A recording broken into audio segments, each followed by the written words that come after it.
Oh, it's a display capture, right?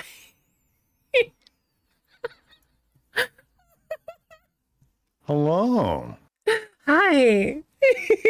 Let me turn you up really fast and swap Oh over. my I can't get over how God. cute your model is. Thank you. Uh, I'm not normally this scuffed, I swear. I No worries. swear. We all have those days. We just pretend that they don't exist. Like, literally everything has gone, well, not everything, but like, there's so many little weird things today. Like today, I can't green screen this outline. It's just, I can't remove it today. You just have this little aura about you. Yeah. Um, thank you, Red. Thank you. Oh yeah. So, normal, I actually forgot to talk about this beforehand before we started, but since this is like a just chatting stream, is it okay if we talk to each other's chats without muting? Because I kind of feel Of like, course, yeah. okay, cool. I Yeah, have your chat up normally, open as well. yeah, normally I mute when I talk to chat in a collab, but to be respectful. But we're Hmm. literally just chatting today, so I Yeah, we figure, might as well. yeah. Um, oh my God, how are we today? I'm doing a lot better. So, Nate, I actually took last week off because it's just like those, just get into a funk and you're just like sad. So Hmm. I just took a week and just did whatever. I didn't stream. Um, so yeah, I'm actually feeling a lot better and I'm back in form. Good. Well, Mental health breaks are very much a necessity with streaming constantly for hours upon hours every day of the week. uh-huh. Yeah. Am's muted? Wait, can they not hear you? Oh? I got output from you in the capture. Hmm. I'm radioactive more than usual. Yeah. Okay, okay. Okay, audio is good. Okay. Just checking. I need to get some music going though. Let me pull up some music from my favorite source. Mm-hmm. Also, for those of you that are in my chat, please go follow Kat. Kat is adorable and a Now, very talented game developer from what I've seen so far. wait, wait, you've been following my progress? Wait. I watched a little bit of your streams over the last little bit since VFur, and you're very talented. Oh my I God. also Thank watched you. I also watched you guys playing Phasmo a little bit. Oh God, that's such a disaster. I think I died first in every attempt except for one. Hey, you did better than I ever would. I would scream, like no joke. I love Phasmo. All right, so We're gonna have to follow we're gonna have to play it sometime together and we'll have to hold hands as we get scared. 'Cause I'll scream. I'm down. I'm down. Where is my lo-fi girl? Lo-fi astronaut. That's what I'm feeling. Okay. Okay. Uh, yeah, so we were originally gonna play Overwatch 2 today, but Mm-hmm. then Blizzard happened. Apparently Yeah. they have deactivated their old authenticator app, which is okay. So there are a compound problems that happened. So the first problem was that, oh, you need a phone number now. And so I use two accounts. I have a private account for Overwatch and a streamer public account. And I only have one phone number, obviously. And so I had to log into my old account to remove the phone number so I can use it in my public account, right? Sounds fairly straightforward. Do you guys not have phones?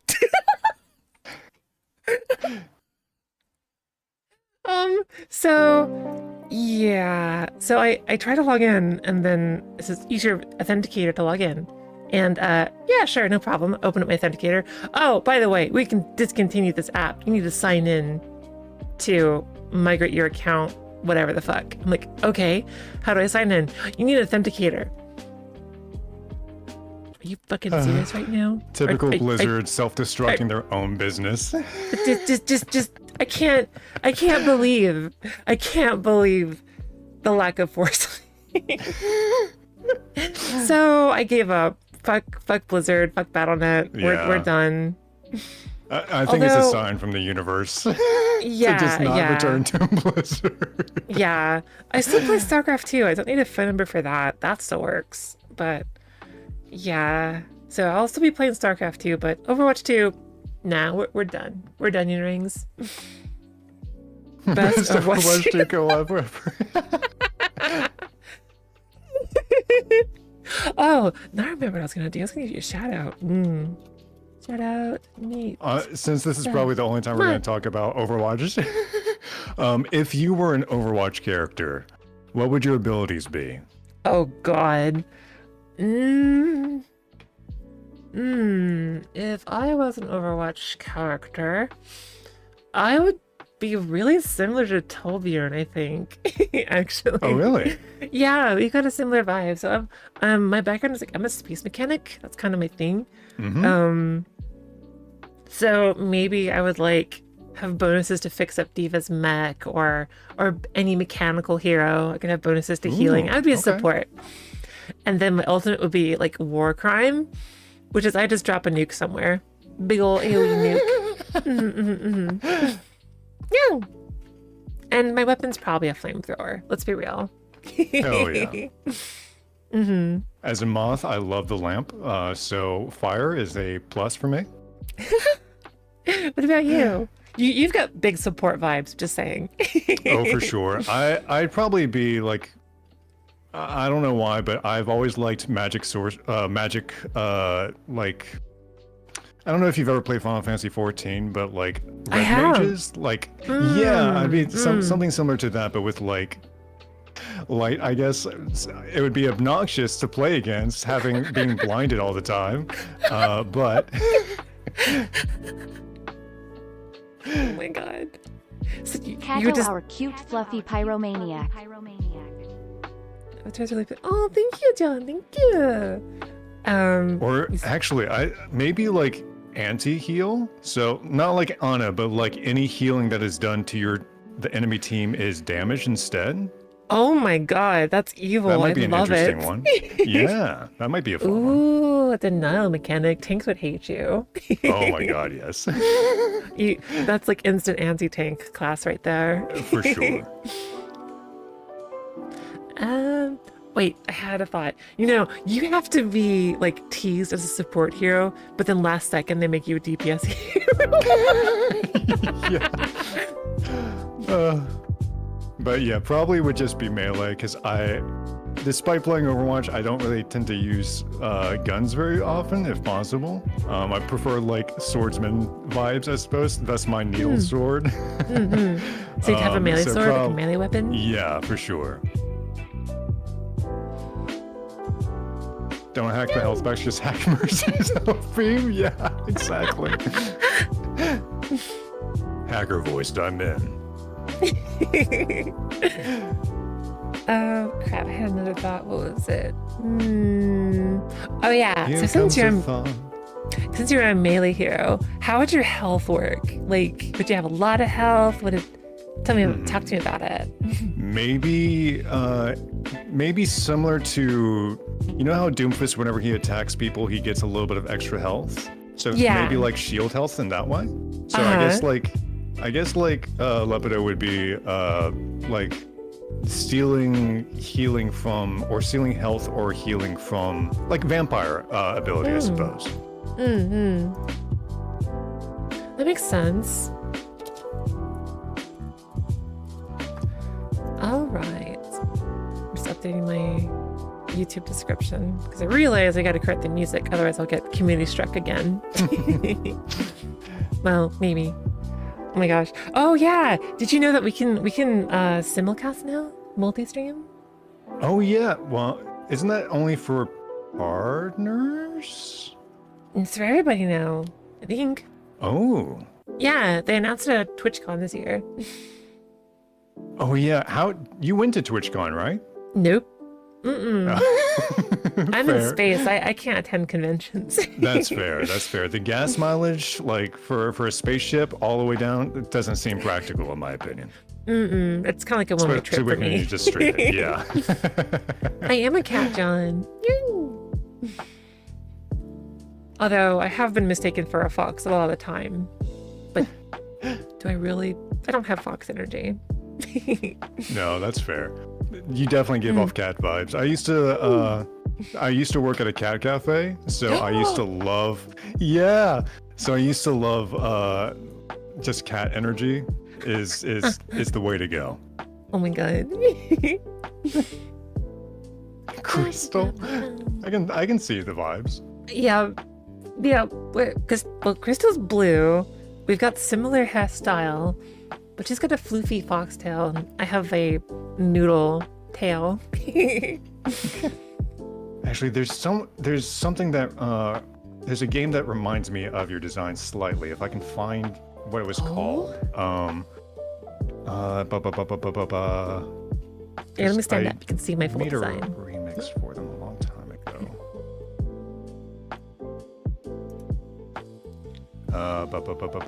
Go to my. Oh no. Now that I've said it, now I'm gonna have to wait while I figure out what it was. Visit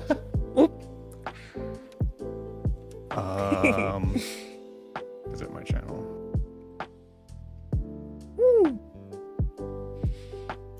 Yeah.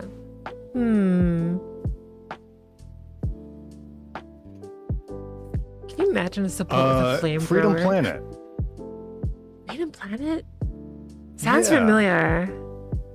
It has Sonic energy, but is like it's been a long time since I played it, but it has similar vibes. My belly is nice. Oh yes, a fellow tum enjoyer. Midriff is best. Freedom Planet is a furry Sonic game, basically. Oh, okay. Suka. Oh yeah, sorry if I missed your redeems and stuff. I have somehow closed the redeem window in the Twitch dashboard. I do not know how to get it back. just to add to this scuff. I don't know how to just I accidentally closed it. Also, hi Bet. Hi. So I've got a question for you as far as game development goes. Okay. Since this is a newer field to me, I've worked adjacent to it because I used to make music for games and stuff like that. But as far as being a game dev yourself, what has been the most challenging aspect of it that you've overcome? Ooh, that I've overcome? Or that you're currently working on that has been a fun challenge for you to learn? Okay. Honestly, a lot of it is psychological. A lot of the challenges, because like this is like the first big commercial project I've done solo. I was managing a team earlier on, but people have come and gone, so it's just me at this point. So that was a challenge, was like managing them, making sure they were inspired and had the help that they needed. But as time has gone on, and interest fades, like it's very, very hard to keep other people inspired on the game. Yeah. Like you are. Like I have absolutely ingrained in my mind that this game is going to be made no matter what. So it's just a matter of when at this point. And so that has helped my motivation. From a technical standpoint, Bit, stop. No, Bit. Oh my God, he's stepping on the keyboard. What did you do? Yeah, so a lot of it is psychology. And especially because this is my first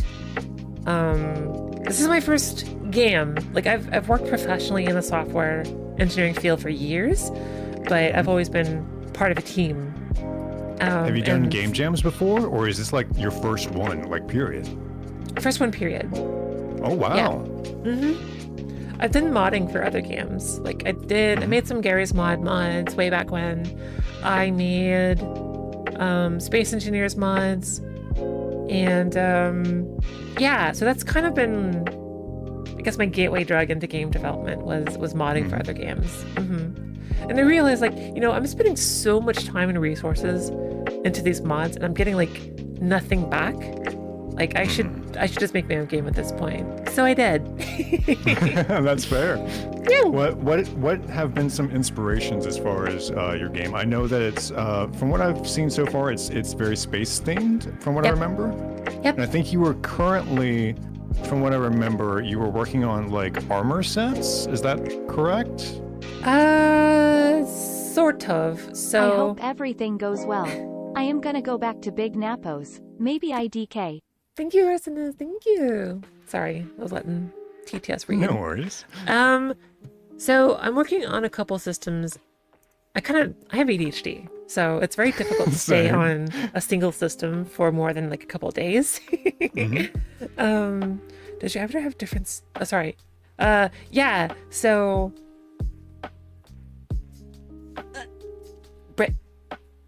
Rain, please. Can I have that thought back?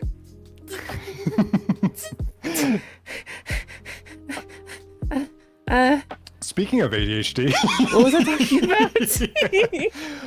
we were talking about armor sets, and then you corrected me on something that you were working on instead right now. Yeah. So I'm actually I've worked on items and equipment, getting that system in the game, period, because I didn't have that prior. So we now have items in game. You have an inventory system. You have equipment. You can actually like equip equipment now.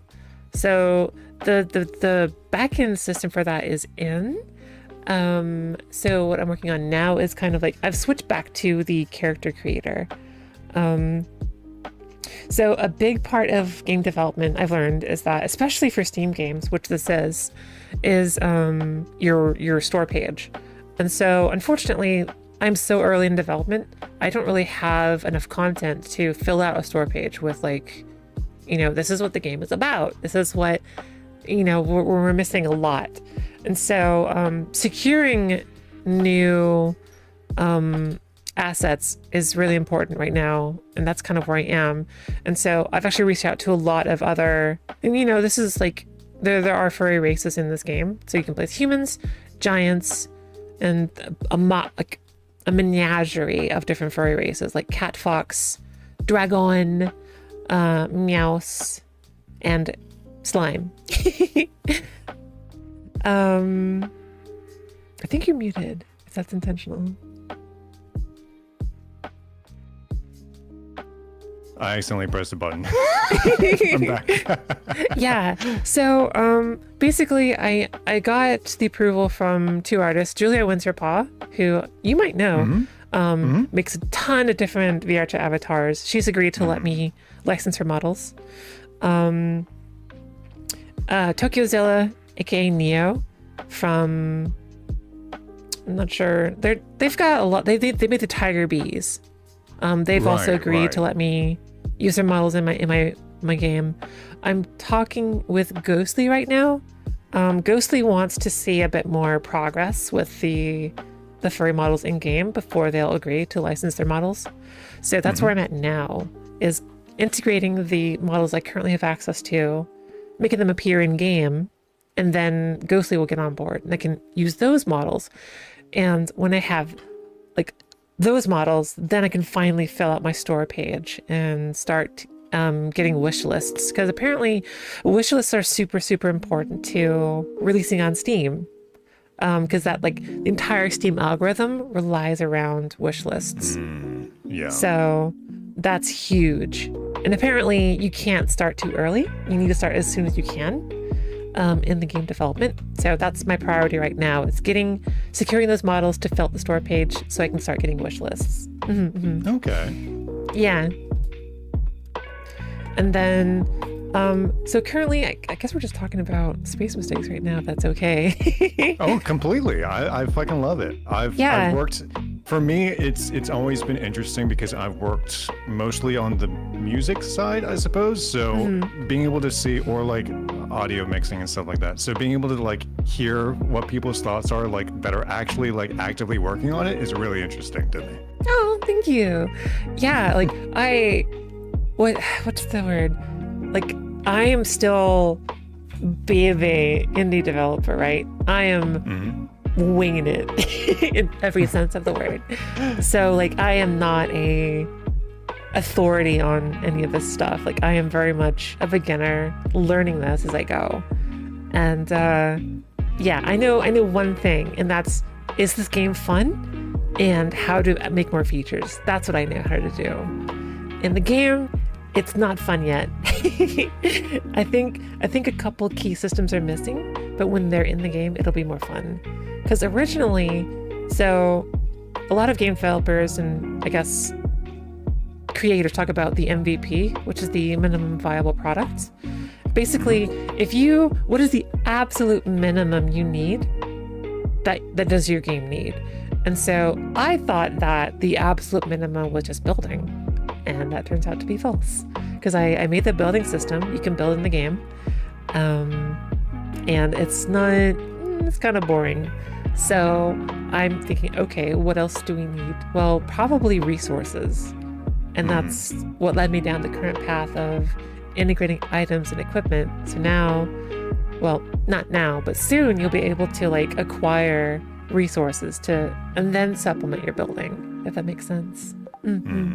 What has been the most fun thing to start like building, as far as like obviously there's so much programming, I imagine it's a headache, but as far as like are you doing the modeling and stuff itself, or are you kit bashing, or a mixture of both? I can do 3D modeling. However, it's incredibly time intensive. So I imagine, yeah. I'm trying to minimize the 3D modeling I'm doing. So it's primarily kit bashing and licensing models from other artists. Speaking of which, I didn't realize that you were a composer? Music artist? Yeah. What's the word for this? Sure. I used to mostly make music for like dating sims and stuff like that, just because that's what was very popular at the time when I was making music, and what most people had the budget to make at the time. But I used to make would score music for like indie films and small things like that. But yeah, mostly orchestral stuff, or at least a heavy focus on orchestral. But yeah. So cool. But yeah, I went from that to going into voice acting, and then into streaming a little bit, and then kind of my ADHD just made me want to like try everything out, I suppose. Yeah. I totally get that. John Clapper asks, Kat, do you know who Kevin Richardson is? Nope. Is known as the Lion Whisperer. I might have seen some of their YouTube shorts, now that you think about it. Do they also do things with cheetahs? Hi, Demi. Yeah, so I'm actually, we'll talk later, but Nate, but I have a radio asset in the game. And so kind of like if you've played Cyberpunk or GTA, how they have like radio stations with different styles of music, I'm incorporating a radio item in the game.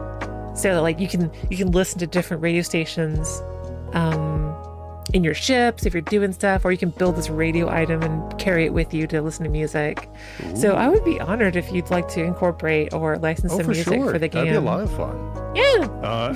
What styles of music would, since it's a spacey game, what kind of music would be on a jukebox or a radio station of that time period? So I would say this is in the not too distant future. Honestly, anything goes. You know, just as long as the station has one consistent genre of music, it can be whatever. Yeah. You know, something that would make sense for one radio station to have, you know? It would be NaththeMoth's station. Lunar! Oh my god! You. Survival space game. There are survival elements, but I wouldn't really, there's not a lot of emphasis on survival. It's more of like a space simulator, like resource collection. It's a sandbox RPG. Yeah. Okay. So you can build stuff in the sandbox, and you can level up your characters and classes to get stronger and stronger. What kind of classes are available? Ooh, or that you have intentions for? Let's see. I have a design document. Let me pull that up. because I actually haven't looked at it in a hot minute. Like literally, gosh, it's been a month since I've looked at this. Let's see. Classes. Hi, Demi, you little cute deer. Okay. So, let's see. The very beginning class is the novice. Did you just blow a kiss? Sorry. I was blowing a kiss to Demi. Aww. Yeah, so everyone starts out as like a novice class, which has like no... Actually, it's kind of fantasticado. Novice class, you've got nothing. You can... When you level up the novice class, you acquire new equipment. Like you have to level up your class to get the jetpack. You have to level up to unlock certain like NPC services like storage and banking or whatever. And then there's a ton of different classes for different that specialize in their own little niche. So you've got the pilot class, which has bonuses to piloting ships. So like they can do like crazy maneuvers in ships that aren't normally possible. Like they can dodge roll, they can literally break the laws of physics. So more of a focus on maneuverability, I suppose. Yep. Okay. They are the go-to for combat piloting ships is the pilot class. You've got your prospector class, which is like has a bunch of different abilities and bonuses for searching for resources and like analyzing asteroids to see what's in them, that kind of thing. You've got let's see, we'll skip those are advanced. You've got your stereotypical like soldier combat class, the recruit. They basically have bonuses to like combat. They have like abilities that help them reduce getting stunned. The stereotypical soldier man class. Right. And you've got mechanic, which is what I am. They have bonuses to overclock and enhance certain ship blocks. So like for example, like a reactor, they can overclock it to get more bonus output. They can overclock thrusters to get more thrust out of them, like that kind of stuff. Yeah. What else do we have? We have a trader class. So the trader class can set up little shops in like neutral zones and NPC stations, so you can vend. They have bonuses towards trading with NPCs. They have like they basically get better percentages on like their buying and selling from NPCs. Okay. And what else do traders do? That's pretty much it for them. Their design's pretty basic at the moment. I have plans for a medic class, which specializes on buffs and healing. They're basically your support class. You know, stereotypical one vertex of the healer tank trifecta is the medic class. And I think a lot of people will be super excited for this next class. It's the space trucker. So they have bonuses to traveling through space. They get bonuses to their like warp drives. They get bonuses to ship inventory. So I want this game to have like a lot of different like kind of like niches I'm catering towards. And the space trucker class, I'm definitely catering towards the like the train simulator type of player, or the trucker simulator is very much that kind of gameplay.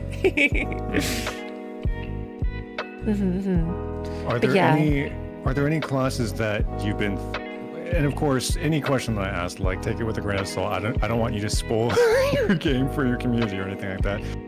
But as far as like classes and stuff go, are there any like specific challenges to creating them that you've come across so far? With like integrating them so far, or are they mostly like stats and like tweaks to certain things at this point? So Since you asked earlier about what inspirations what has inspired you to make this game? And so I'm actually borrowing very heavily from my inspirations to get a foundation. So one of my inspirations is an MMO called Ragnarok Online. And so how they go about their class system is that they break down classes into basically two skills. You have a passive and active skills that the classes have. And that's kind of the framework I'm also taking. So like the passive abilities basically are stat stick type skills. So like, your thrusters work 20% better, stuff like that. Right. So a lot of the class stuff is tying into what I've already made and enhancing it. So it's not too bad so far, but then again, I haven't done a whole lot with the class system yet, other than implementing stats. Like I am so early in development that I haven't touched much on the RPG side of things. How long? Speaking of which, how long have you been working on it so far? Almost a year. I started the first of this year. Yep. Okay, that's still pretty early on. You're getting a lot done so far from the brief amount of stuff that I've seen so far. But yeah, props to you. Thank you. What's my favorite thing to do in VR? Probably cuddle.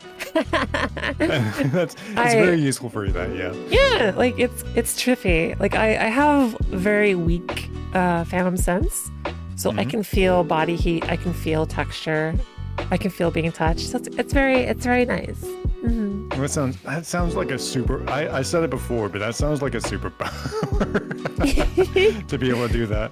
But yeah, VR has been super helpful for me, especially since we briefly talked about this before. But since I have aphantasia, blind mind's eye, it's a way for me to step into the imagination of other people in a way. And being able to be physically present with how people view themselves or the worlds that they create is always interesting to me. So VR is a very powerful tool. So. Yeah, it's incredible. Plus the cuddles are nice too. I am making this game from the ground up with VR in mind. I haven't done a whole lot of. So you can actually launch the game in Steam VR right now, but none of the systems are in place yet, unfortunately. So like I want this to be a VR title, but I think you're going to generally have a better experience playing on PC, unfortunately. Like I don't want it to feel like I've ported it to VR for the sake of it, because like I have lots and lots of ideas about how to do things on the VR side, but I have to unfortunately delay VR until later. I just can't do it at the same time as everything else. Yeah, you're currently. already juggling so much already. That seems like, but actually, this is a question I suppose. Like, as far as development goes, and since you are planning for it to be in VR, do you start off the game ahead of time thinking about VR implementations? Yes. Or do you go in? Okay. You 100% need to. Because like VR is very, very different from PC, in particular movement. Because when you're working on a VR title, motion sickness is your number one enemy. So movement is super important. And some VR enthusiasts have a pretty strong stomach against motion sickness. So like you can kind of get away with some sins. Like Bone Labs is notorious about this. Their movement system is I don't think you can teleport in Bone Labs. It only has like physical based movement and like stick movement, if I remember right. So and in Bone Labs you can actually kind of like climb with your hands too, which I think is freaking rad. For sure.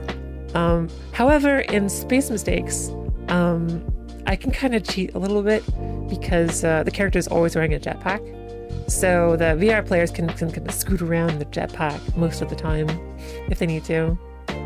Because apparently a cheat with motion sickness is like if you're seated and if you have enough like frame of reference, like if you're in a cockpit of like a spaceship or an airplane, then motion sickness doesn't really happen because your brain understands, like, I'm in a vehicle and the vehicle is stationary and the scene is moving around me. You don't get sick. Yeah, I'd imagine like climbing in space, especially with low grav may. I'd imagine that would probably trigger a little bit of motion sickness as well. It does. Yeah. So I made a prototype. I made a prototype VR thing with 0G, and it's very uncomfortable when you fall off of a platform and they're just drifting away, like. Oh my god, that would set some panic though. I think that's the point. Oh my gosh, it's so much fun. It's so cool. I can't wait to really like get in the system and really work on it. Do you like belly rubs? I prefer head pats and head scritches. You may touch once or twice. They are a cat after all. You may touch it once. Yeah. What's the title scheme? Space Mistakes. Yeah, the store page is not published right now. The best way to keep a pulse on my progress is to follow me on Twitter or Blue Sky, because I'll always post updates there, or Discord. Speaking of which, dorks.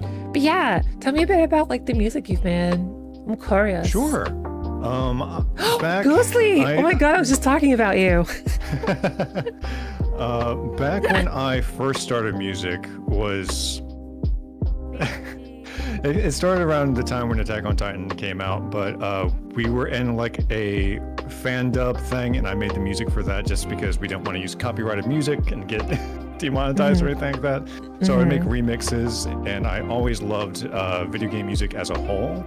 So back when Smash 4 happened a couple of years ago, I was a part of a group called Smashified, which would make like fake announcements for like characters like Rayman joined Smash or like whatever, and we would make like medleys and like music arrangements of all the video game music and like make it in the theme of like what a Smash would be.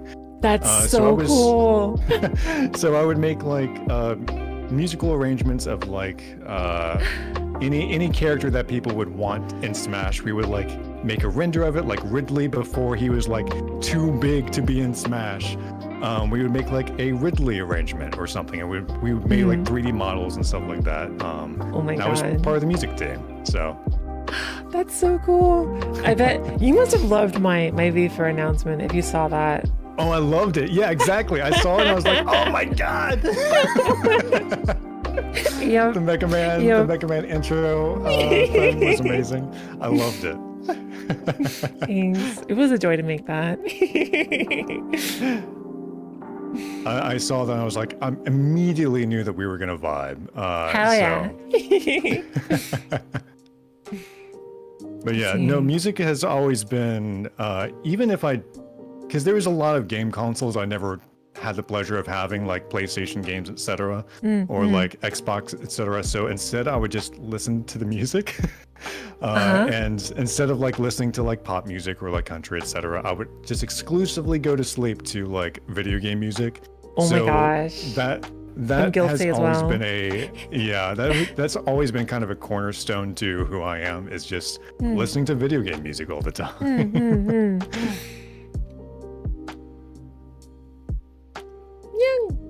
That's very much so. Like video game BGM, I listen to all the time. Like people ask like, kind of what bands do you like? I'm like, bands? What is a band? I listen exclusively to what's the music I listen to actually? I don't freaking know. Zelda. Yeah, BGM. Zelda. Speaking of which, what are some of the most some of your favorite video game music growing up or up till now?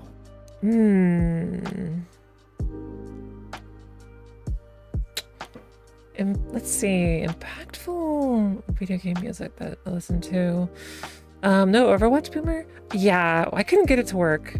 Basically, Blizzard killed itself. So Yeah. they killed my authenticator on my phone because they like deprecated the app, and I need an authenticator to sign in to the new authenticator to make the new authenticator work. So I'm like, okay, we're done here. So we're just doing just catting. Yeah. Just kidding. I guess the the stupid pun actually fit really well this stream. A catastrophe. You predicted it. Gosh. All right. I'm blanking on. The Command and Conquer music, by Franco I don't think Pacchi. I've heard that. I'm gonna have to put that on my list. Like you've heard it definitely. Like Hell March is in every video these days. So I listen to a lot of Franco Pacchi's music. I listen to Ace Combat BGM is so good. I listen to a lot of Ragnarok Online's BGM. So it's very nostalgic for me. StarCraft's music is great. StarCraft's BGM. Terran 1. What else? I used to listen to Ace Attorney's BGM, but not so much anymore. Because they released like a jazz version of like a lot of their songs, and it was great. Very, very calming. I do That'd recommend. be a nice fun. You. What about yourself?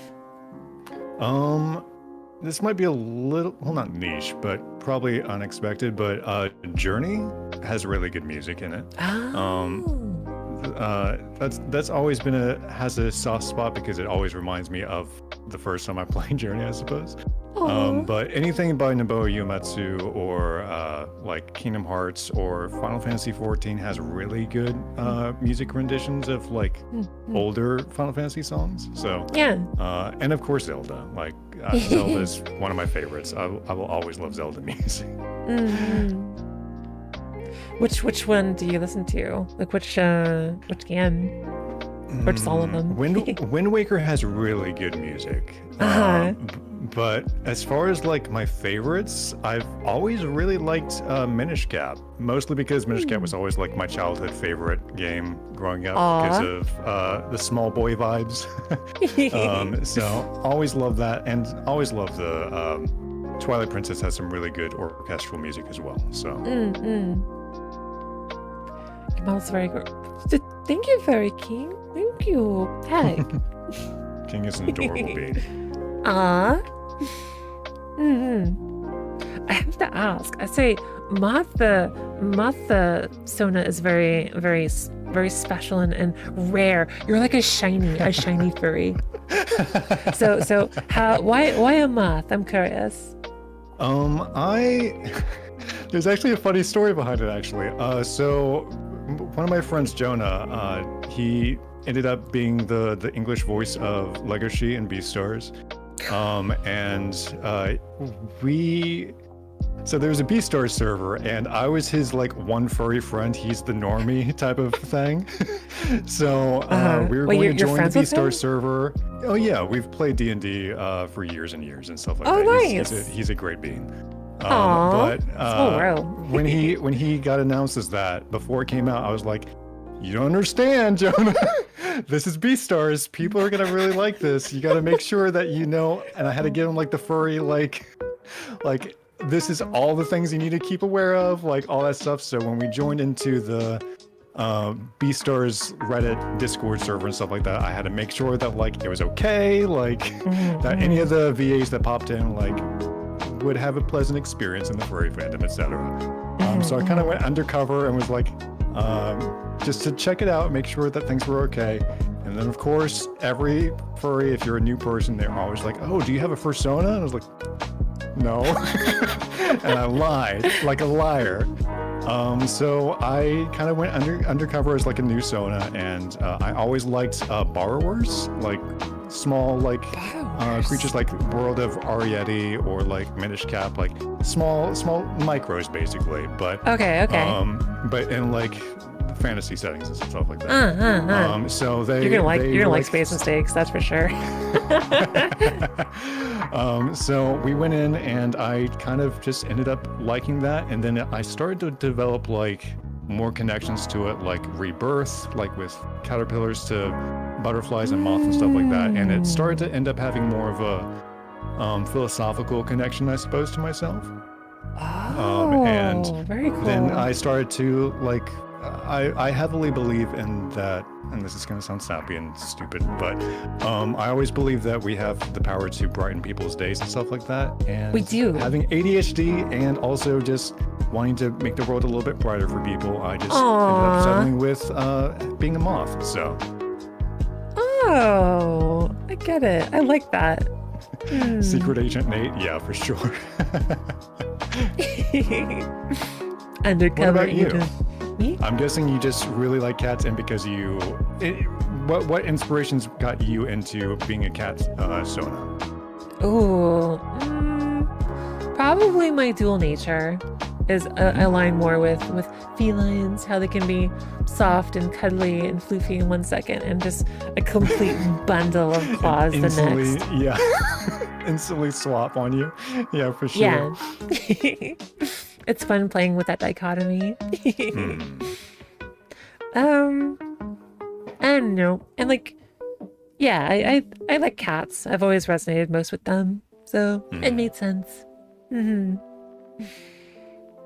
Another thing with me is, since I have ADHD to like unbelievable ADHD, being able to just say lamp, similar how to dog furries can just say squirrel, is my way of coping with ADHD and my mental stuff that I have going on. So. Yeah. Lamp. Although this has been more of a recent trend, but I don't know. I've been my community has been teasing me, calling me orange, because orange cats have one brain cell that they take turns using. And I don't know. I frequently lose my train of thought. ADHD moment. Yeah. Oh yeah. King brings up a good thing. He says that this man, no joke, has 23 lamps on his Amazon wish list, and it's true. I love galaxy lamps. They're really pretty. Oh my god. Is your throne just all lamps? It is. Like, no joke, there's so many galaxy lamps on there. What's a galaxy lamp? Like a projector type thing? They're wonderful. They're like they like light up your ceiling with like a bunch of like galaxy or like stars or like pretty different colors and stuff like that. And since I love the funny fungus, it can be really it can be a nice trip to have in the background. So it helps me go to sleep a little bit easier too. Oh my gosh. So speaking of funny fungus, like I am way too terrified to try such a thing. Like That's fair. I think it's really neat. Not for everyone. But that just seems really scary. No, for sure. I feel like go ahead. I already have like enough like existential crises as it is. I don't need another chemically induced one.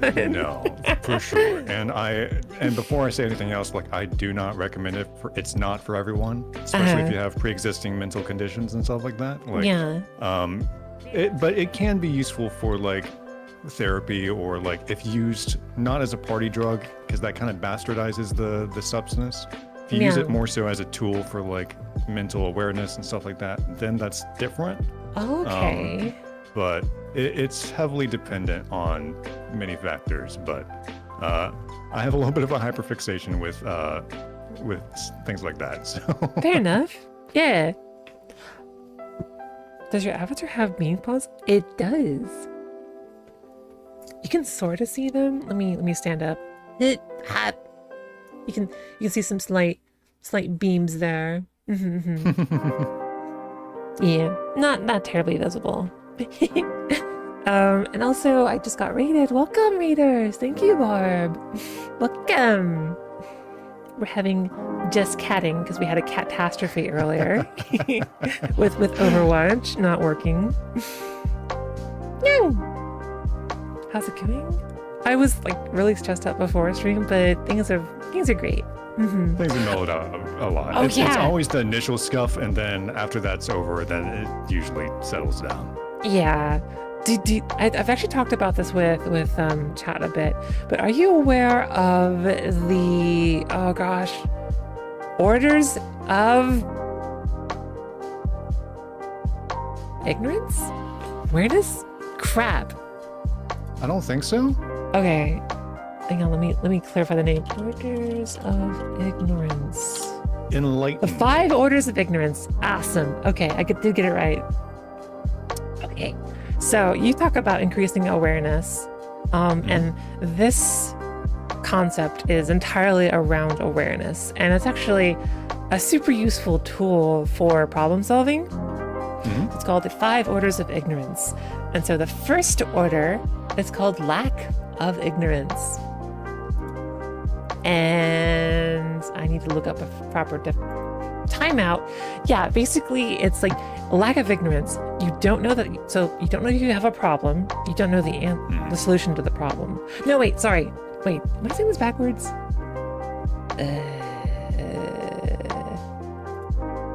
I'm confused all of a sudden. This is conflicting with my knowledge.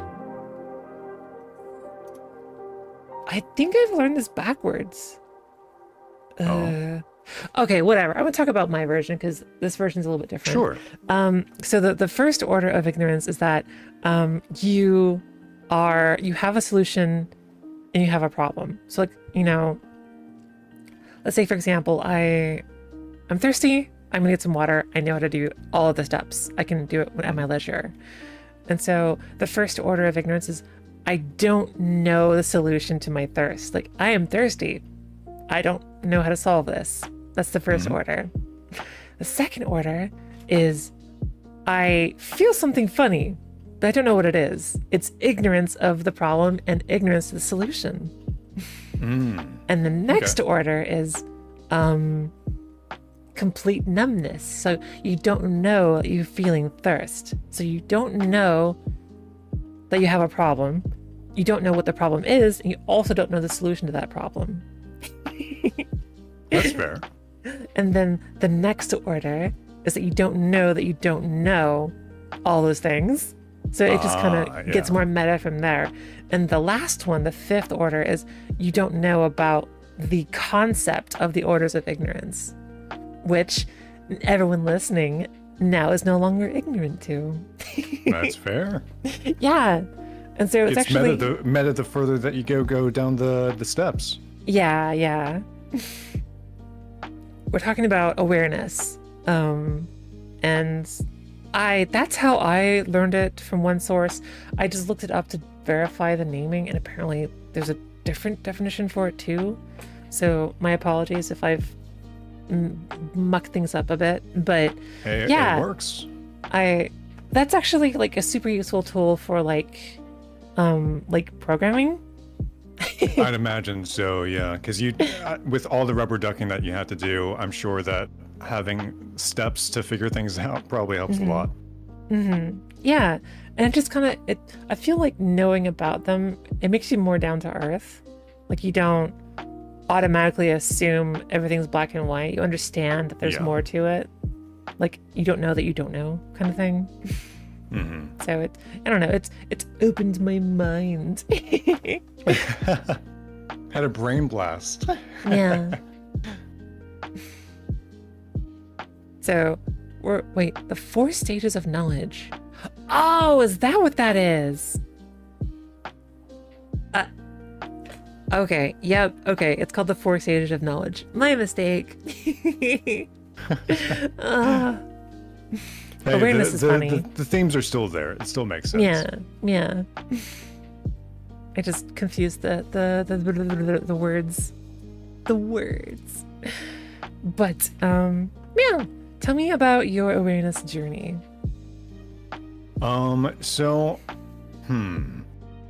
Obviously, for one thing, learning more about my aphantasia and learning that, I think that's a great example kind of this also, because until I was aware that aphantasia was a thing, I had no idea that like people can see in their mind, like it wasn't just a metaphor. So I was able to figure out more about that, see that there was that issue, and find different ways to work around it, and just figure out that the brain is really fucking cool, and that it has things like neuroplasticity where it can make new connections in the brain and stuff like that, and that there are different tools that you can use, different substances that you can use to work around it or to augment it and stuff like that. Not sure if that quite fits this necessarily, but it's the first thing that came to mind. No, that's valid. Our our mortal coil is a fascinating one, that's for sure. It for sure is. Like reality itself is crazy when you think about it. Just the infinite chaos of the universe, and yet we're here. Yeah, it's really fascinating. Yeah, and terrifying. And terrifying if you let it be.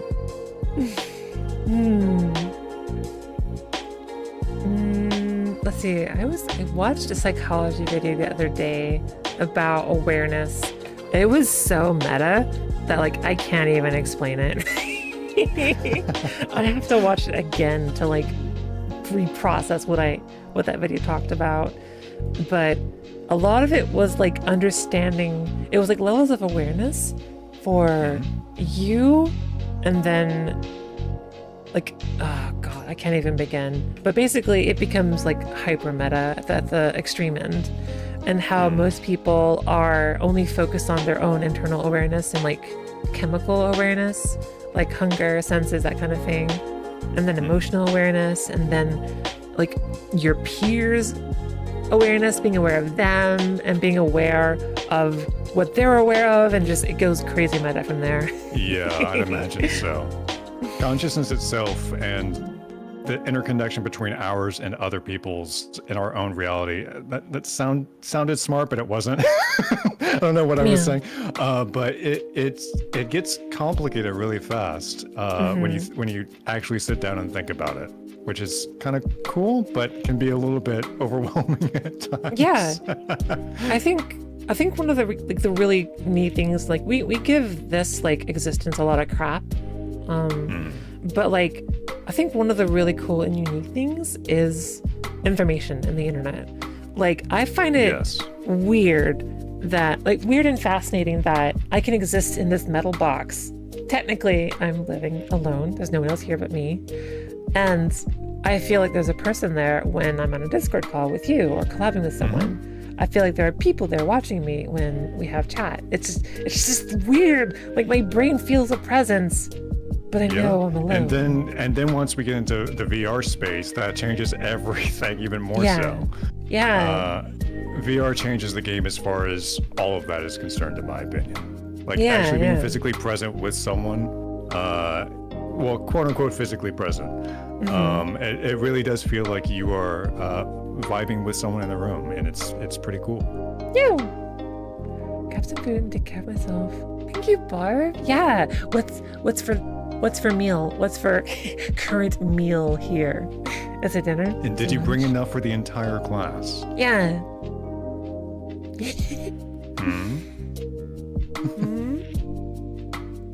Is it salmon? I hope it's salmon.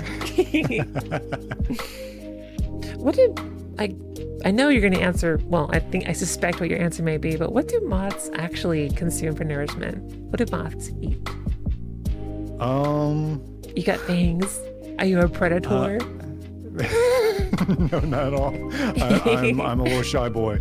I don't know. I suppose like nectar is the correct answer, but like I'm just gonna say what my favorite food is, which is just Japanese curry rice. Instead, I'll say that's the food that moths eat. Awesome. I Do you have a specific lamb. comfort food? Lamp? Me? Yeah, lamp oil. Salmon. I love all forms of it. Like stereotypical cat food, but it is genuinely my favorite food is salmon, specifically like oven baked. Ooh, chicken Alfredo today? That does sound good.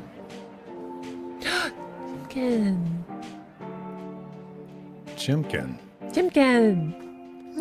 Oh.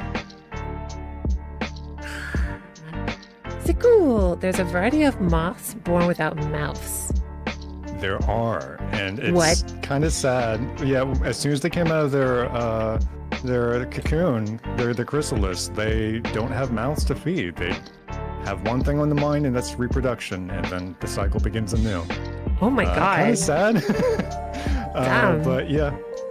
But Luna moths, for example, are one of the many that don't have mouths when they come out. God, Chinese moths that drink human blood. So metal. Having a mouth. Also, one of the cutest moths, in my opinion, is it looks scary, but it makes a cute little sound. It's one of the only moths that makes sound. And it's the death hawk. It's the death's head hawk moth. And it makes like little chittering sounds whenever it gets frustrated. It's so cute. What were you asking me again? I'm not sure, John. Sorry. Sorry. Human tears and not crying about it. Is that you? Do you feed on the salty tears of your course, foes? especially in Overwatch. All right, You gotta drink that copium. I know that you play a lot yeah.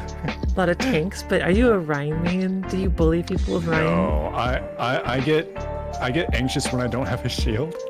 Especially since unless you're really close range, he can feel kind of, once your shield is down, then you're pretty much useless. So Orisa, Ball, Winston, and miscellaneous tanks like that are usually my go-to. Neat. And I believe you said that you mostly use Moira, I believe? Nope. I play... Mercy. Well, I used to play Mercy, Widow, Mikor, McCree, and Soldier. Mm-hmm. So you have aim. So... Yep. I'm an ex-Halo Infinite pro. Oh my god, I need help. you're gonna be my aim friend. Aim cat. Aim cat. Well, I guess my biggest advice is to make sure you... No, it's to actually use the same... There's a website called, I think, SameSense or Mass Sensitivity. You want to convert your sensitivity between different games. That way, you're not retraining your muscles over and over and over again to different sensitivities. Mm. That greatly improved my AM, made it way more consistent. Fairy King says butterflies also participate in something called mudding, where they try to extract moisture from anything they can find. Mud, blood, and more unsavory liquids. Thanks, I hate it. What? Blood tastes good. I'm not gonna hate on it.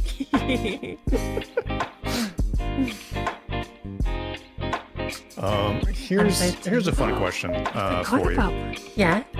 If you could get, and this is one of my favorite questions to ask because it lets me kind of get a vibe for people.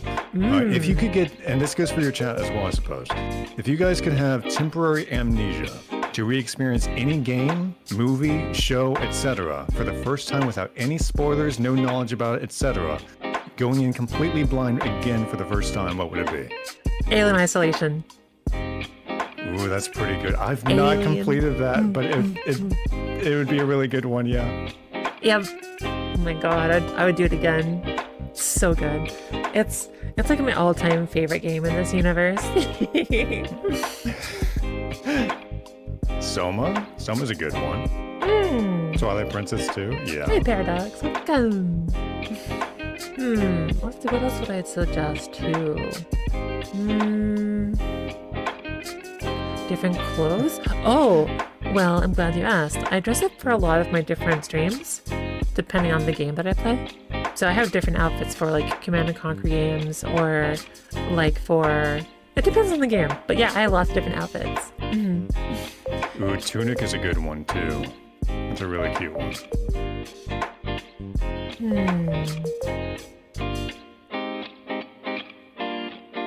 The Venom symbiote mixed with... Ooh, that'd be terrifying. I'm not sure what the Venom symbiote is. It's the Black Spider-Man suit, pretty much. Oh, that. Yeah. Oh, そうか、そうか。うんうん。なるほど。ええ。なるほどね。日本語が話せですか？すみません、わかりません. I'm very much learning from scratch. 難しい。me too, me too. Most of my knowledge comes from just being adjacent to the anime industry with my friends. So that's about all I know. I mean, learning a language through osmosis is completely valid. That's fair, yeah. They also worked at a cat cafe when he was in Japan. Oh yeah, you were in Japan for that? No, I didn't live in Japan. King, don't get false information. It was not in Japan. It was just in the Carolinas. It was called the Organic Cat Cafe. It was a mixture of an adoption center and just a cafe. So we had our in-house cats that were always there, and then we had the adoptables so that people could pop in and get a feel for the cats and stuff before they took them home. And it was really nice. We had and I got to name the drinks, which were wonderful. So we had like the Mocat, the Cat Perchino, the Americato. Puns are a niche of mine that I love. So. Oh my gosh. Can we get me a liquid symbiote suit? Sounds hot. I'm in.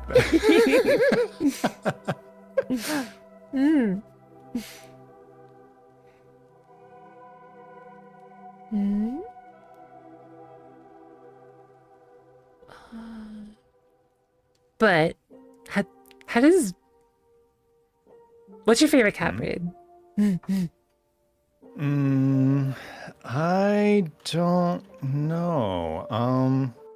Oh Lord, what are they called? I mean, I do like, I think they're called ragdoll cats. Yeah. I think they're super cute and they have really pretty eyes. So. But Maine Coons are also a favorite of mine. We had a Maine Coon that had cross eyes in our cat cafe and had a little bit of depth perception, but they were adorable. So they've ended up being a favorite of mine, and they're just so fluffy. So you gotta love using them as a little pillow. Norwegian forest cats? I don't remember what those look like. They're pretty similar to Maine Coons, I think. They're large. Forest cat. They've got like a very like a lion face, right? Ooh, that is a pretty cat. Yeah. I'm technically a Siamese. But my favorite breed's like pretty much the same as you, Ragdoll, Maine Coon. But we used to have catnip tea. So when at the cafe, so whenever you would drink it, you would smell like catnip, and all the cats would all swarm around you on the couches, which was wonderful. But I got known as the Necromancer because secretly I would go into work and rub my hands in just catnip all the time, and then they would all swarm me throughout the entire time working there. So it was wonderful. Hi Ruthie, how are you doing?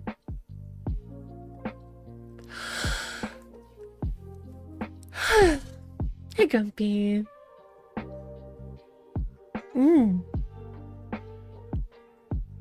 The amazing climber. You obviously love space and stuff, but what is your favorite what's your favorite aspect of space? Like whether it be like planets, or like do you have any favorite parts like astrophysics or like anything like that? What was the main draw to you to space? I suppose. That's a great question.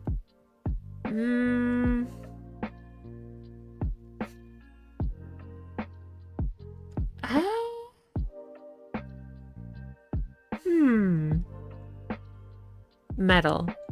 I think it's metal. Metal? Yeah. Like, I think it's the aesthetic. Like, living inside of machines, basically, is interesting to me. Oh, okay. That's fair. So the more science, the sci-fi aspect of things. Yeah. That's fair. I do. I think that's fascinating. Because like I love physics. I have a strong affinity for it, which is also kind of fun to me. So, but I think like the big draw is the machineries and the styles of ships and stuff. I always liked the more I guess the more mental side of things, of like the infinite possibilities of being out in space. Like anything could happen. So I guess the more psychological side of things, more so than anything else. So I've always just enjoyed the fact that it's outside of our, I mean, we're so used to living on Earth first person perspective all the time.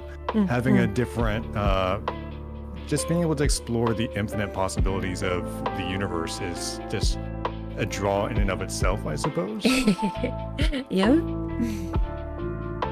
Here's the Kippy. That's Cat. Hi. Here. C'est moi. Go over there, pop a follow. They're a great vibe.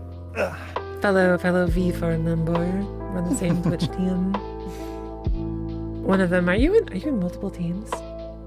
No, just V4 for now. I used to be a Same. part of one, but I think it like discontinued a long time ago. But I used to be in Fantastic Esports, but that you saved. That was the one that I was saying. wait, we Yeah. it kind of fell You were the apart a Overwatch- long time ago. were you one of the Overwatch players? Is that what you were into? Yes. I was on the They Halo didn't want an Infinite Overwatch team. team. They tried to get rid of it. Oh, it's a small world in the furry fandom, it seems. She has a fantastic so model. She funny. does. It's so cute. I love it. Aw. Heck, oh. It's so expressive.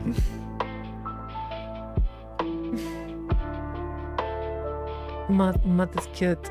Would eat. No!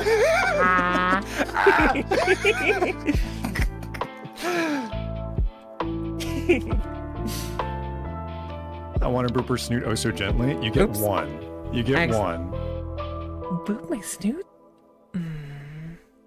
That's dangerous. It's a 50. It's a Russian roulette. If a cat will allow that. Head pets are good. I wonder, do you see the head rubs? Or am I just like doing this with nothing happening? Yes. No. I see it on my side too. Okay. I don't know if you're like over here like, what is she doing? No, I see it on my side. I'll take the risk. Yeah, the risk was calculated, but God, am I bad at math. I'm no mathematician. Oh no, I forgot to disable scritches. Well, this is awkward. I mean, do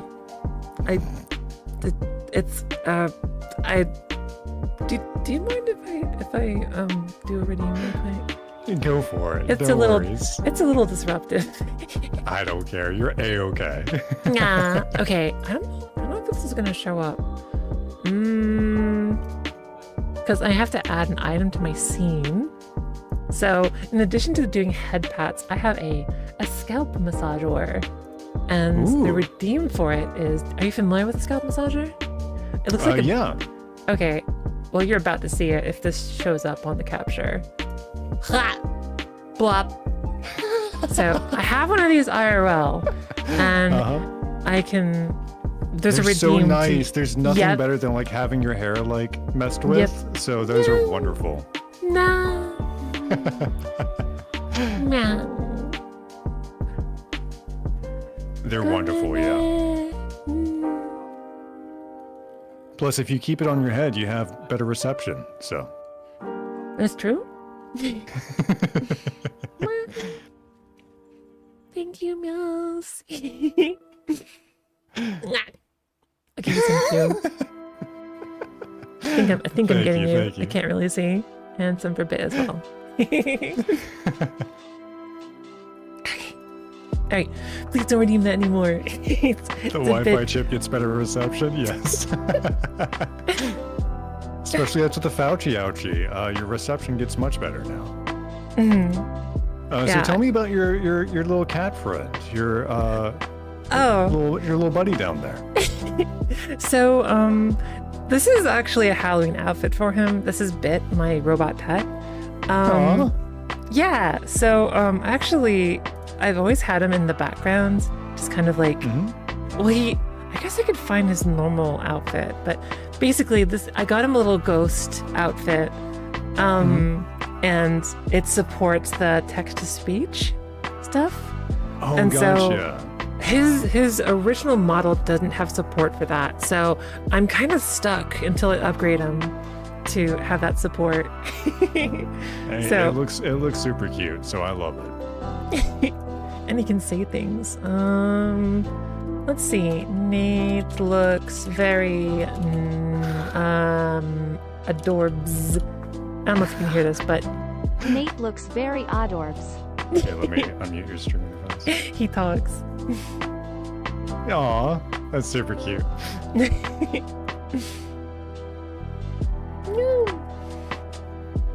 But back to the topic of, I guess, game development. You say that you rub shoulders with lots of different like voice talent and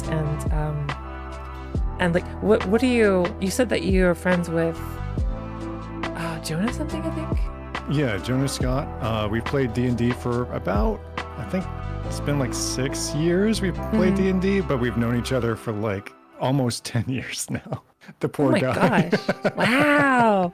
So like, do you work with them professionally in some capacity? What do you do with them? I used to be mostly a community manager for multiple voice actors and actresses on Twitch. So Lauren Landa and miscellaneous people on there. Helping them get onto Twitch and figure out Twitch tech, etc. So we'll actually be doing our D&D session later tonight with them. It's been the same group that we did fan dubbing with that Attack on Titan fan dub thing that I briefly mentioned before. It's been the same group of like 8 to 9 people, and we've never stopped. We just kept playing D&D even after that. I know 8 people with D&D 8 people is in a nutty. party? Our poor DM. I feel so bad for him. And we're like level 10 now, so it's getting to the point where like things are getting overpowered. Oh my god, I can't imagine. Oh it's like a fantasy setting ridiculous. Or homebrew? Yeah, this one is based lightly on One Piece. Okay. Since Jonah ended up being in One Piece, we catered the setting around it a little bit, just because it was fun. So I play a turtle named Myrtle. So Myrtle the turtle. He's an old man artificer. So. So it's just an old man turtle that has dead grandkids, and that's his trauma. The legendary Tilf, the legendary Tilf. Oh my gosh, that voice is incredible. I love it. But as far as you've played D&D a lot too, right? Yes. So what have been some of your favorite characters that you've played? Oh my god. So let me tell you a tale, spin a web, if you will, of Nyanrin. I don't remember her last name actually. Anyway, so Nyanrin was a high elf that was discovered in a crypt by an adventuring party. And upon her discovery, she joined the said party. And thus forth they adventured through the land seeking answers to certain questions and solutions to cataclysmic events that were happening that I can't fucking remember. Wow, sounds like you have a very cryptic backstory. So basically, I'll give you the rundown. She was a wizard. So she was a wizard class. This is an offline group, so I didn't stream this. This was actually like before I started streaming. This game went on for 2 years, and the reason she's my favorite character is because she was a secret villain the entire time, and so near the conclusion, so much fun. She was the secret villain, and basically got more and more corrupt by a certain deity, I think it was like the aspect of magic corrupted her, as you do with wizards. Yeah, You corrupt of course. them. And so basically the aspect of magic completely took over her at the very end, and she was another boss at the end. I love that. Yeah, it was fun, but oh my god, the party hated it. I had a similar thing with one of my characters in a previous campaign with the same group. Mine was named Emmerich Runeglow. So Emmerich Runeglow, he was a fancy pants drow that got corrupted by magic, etc., by doing like fancy experiments and stuff. Got infected by drow blood, and then my class was like, this was like play testing, so he was doing like psionics. I forgot what the class was called, but he ended up betraying the party as well, killing one of my teammates' significant others. Ended up being pretty bad. Oh. He played the long game and then got murdered pretty soon afterwards. So Yeah. stealing magical artifacts from the party to be basically Batman is typically not a good thing. So Yeah. I guess for some clarification too, the DM was in on my antics the entire time. We basically we coordinated together to make a big spectacle of it. It was a lot of fun. That was actually like one of my early forays into, I guess like game development, if you can call it that, because like him and I were designing the final encounter, and we were designing content like little I guess hints at the oncoming corruption. Like eventually, for no reason, like she was starting to get access to like really, really powerful spells that she shouldn't have, even cross-class spells. So to like hint at what was happening to her.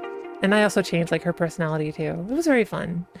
I do have a current game I'm streaming, a current D&D group I'm streaming. We stream Sundays, but we're all content creators, and it's very, very hard to synchronize our schedules. I'd imagine so. That's the big bad end game of any D&D session is just scheduling. Yeah, it's a problem. We've been playing for 2 years now, I think, maybe. But maybe 1 year, I forgot. 2 years. But it's been tough. We haven't had a game in like a month now. Or a session, sorry. But yeah, I'm a big fan of D&D. I think you were actually talking about it during the stream I was watching, actually. Oh yeah? I think someone is having a baby or something. Oh, a DM had a baby. Yup. Yeah. Dad's your. Let's see. Do you like to dance? No. I'm way too self-conscious to do that. Do you dance in VR? Definitely not. Definitely not. I just use play space and just pretend like I can. Just wiggle my body around and I'll consider that dancing. Yeah. She's also okay. That's right. Your current campaign, what is that a different character than I'm guessing yes. a different okay. Tell me about your current campaign. Okay. So let's see. It is called, well, I'm play a ranger, a human ranger. Ooh. So I decided to make a human Sona. So I'm playing a human ranger named Fuli Swiftmend, something like that. So she's a ranger. She has a pet companion panther named Pawpaw. Aww. Yeah. And we're like baby level. I think we're like level 3 or 4. Which is hilarious because we played for 2 years. But basically, so she is a vet in training. And so she signed up for this tournament to win money to to pay for a veterinarian school. And the tournament has something has gone wrong. They were transported, they were isekai'd basically, and are trying to survive in this strange new world. That's kind of what, oh, there's our DM. Dad's here. Hi. Hey. We're talking about you. We were. Only good things. Yeah. So that's what that campaign has been about. It's very, very fun. Great group.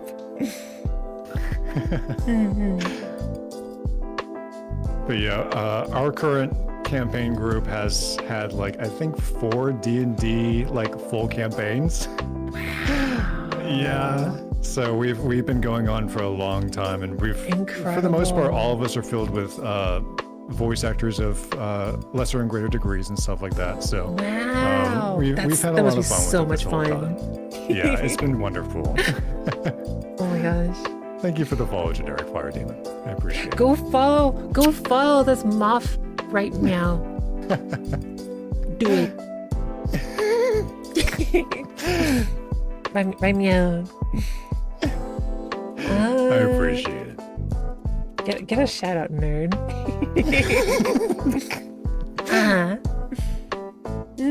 Oh my gosh. You know what? I think I'm kind of glad that Overwatch didn't pan out. For sure, yeah. Oh yeah. Do you want to talk about your meditation Mondays? Because I found that fascinating. Sure. Yeah, I've been doing something recently I started out mostly for myself because it's been helping out me a lot, but I've been doing mostly meditations in VR chat, but I've been trying to give those tools to other people, especially in the current climate that we're in now in 2023. It's very hard to find time for yourself and for your own mental health and stuff like that. So the more tools that we can have on our belts, the better in 2023, in my opinion. So I tend to do them on Mondays at 10 p.m. Eastern time or 7 p.m. Pacific Standard Time. And we just do like 30 to 40 minutes worth of meditation, of guided meditation. I focus mostly on affirmations of like trying to, the way that I view it is especially with having ADHD, it can be very hard to find guided meditations that don't focus on not thinking about nothing, which is impossible for me almost. It's very hard for me to think about nothing. So instead I try to help people, guide people's thoughts, to untangle their mental thoughts a little bit as best I can, and to kind of have a different view on it, because once again I have aphantasia, so some visualization techniques don't work for me, so I try to find different ways to help others in the way that helps them the most, you know? But I've been doing that mostly solo and mostly doing it with trip sitting when people are on the silly stamps or funny fungus. But outside of that, I've been helping other people. It's a newer thing for me, but it's been enjoyable. It's been a blessing to help other people in small ways. So yeah, one of my favorite parts of streaming. I truly feel that people can really set a ripple effect with the people that they come in contact with. So making people smile a little bit or brightening their day a little bit will impact the people that they come in contact with. So it sets a little bit of momentum to people's day of positive energy. And as silly as it sounds, that's the main reason that got me into streaming to begin with. So. Oh my gosh, that's a much more noble reason than my reason for starting. That looks fun. Everyone has their reasons. I want to do that. Hey, both are connected, so. Even if you don't realize it, I'm sure that you've brightened many people's days many times, so. Oh no, I'm being scanned.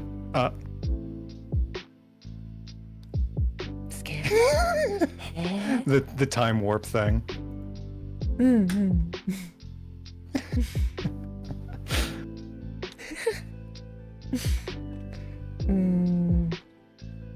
I had a thought.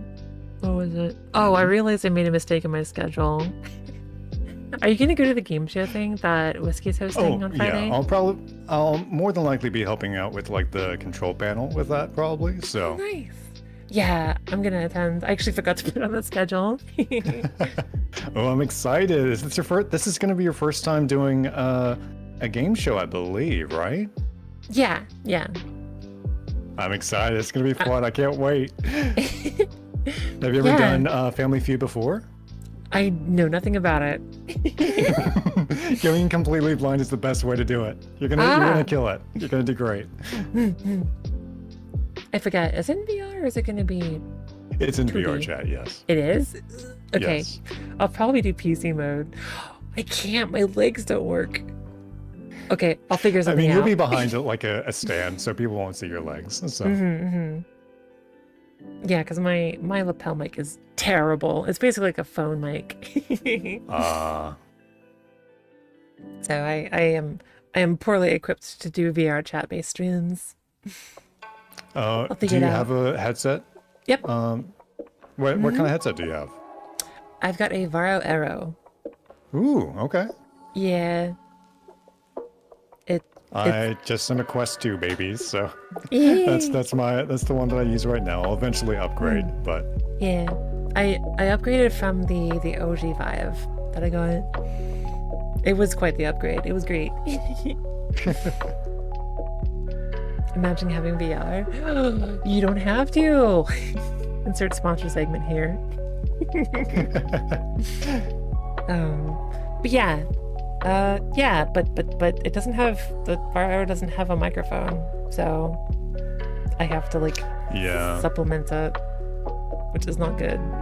yeah, the mod mic is decent to add on top of it because I used to have a Rift S that had like the really terrible like microphone that would glitch out all the time.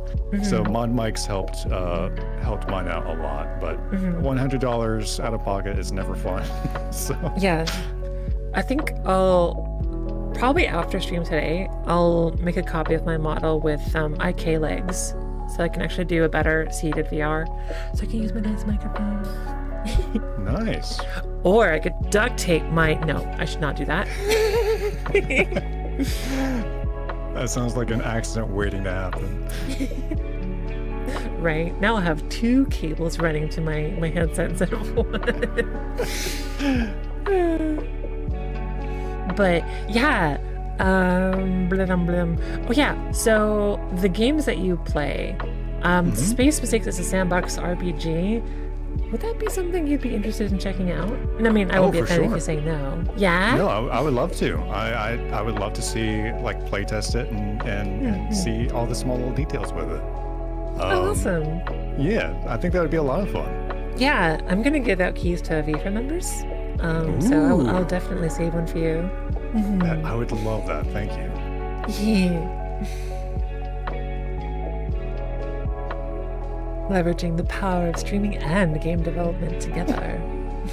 And hey, if you ever like I said before, if you ever need music eventually for the game, like feel free to hit me up. I would love to. It's been a long time since I've made music, so I would just like to do it again. Period.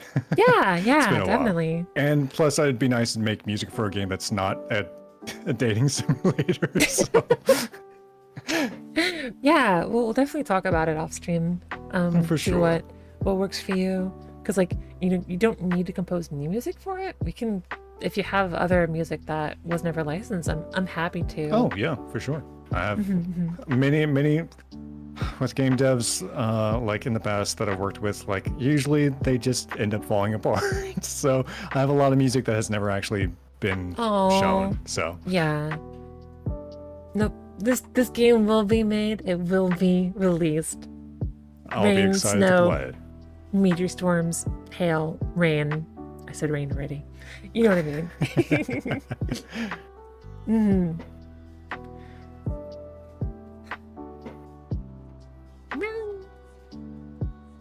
But I think probably to talk about more about game dev stuff. The scariest part about that is that I feel like I am treading water by myself in the ocean. This is very much new territory for me. Yeah. Like, especially since it's your first one too. Scary. So. Yeah. And since you're doing it completely solo, I believe you said? Mostly, yeah. Mostly, okay. I've had some assistants in the past. So technically not solo, but I'm solo now. Yeah, I'd imagine that would be incredibly frustrating at times, but from what I've seen so far, you've been kicking ass so far. So keep it up.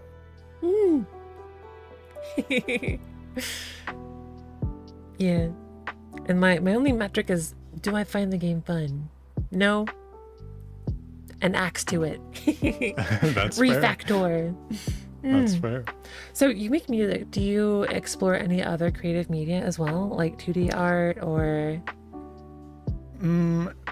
Aside from music and a little bit of like commercial voice acting that I've done, mostly that. I've up until recently, I've mostly been the guy in the chair for other people, just helping out other people with their streams and their content. I do a little bit of video editing on the side. I've done that for a couple of people, but mostly been that, honestly. So yeah, music, voice acting, and a little bit of video editing, I suppose. Very cool. I appreciate that, Doge. Yeah. Fred has actually already agreed to be a voice in an SM. Would that be something that you might be interested in as well? Oh, Voicing an I would be NPC? delighted. I'd be delighted to. I'll come up with some rules for you. You can pick. Sounds wonderful. As far as like, You will be compensated. This isn't for free, I promise. I'm going to know you this question of yours. What about you? Do you have any other passion projects or like things that you enjoy doing? Or like hyperfixations? Before streaming, my hyperfixation was actually making things in the real world. So I used to work for a R&D company, and basically I was responsible for making the software and the electronics that those systems required.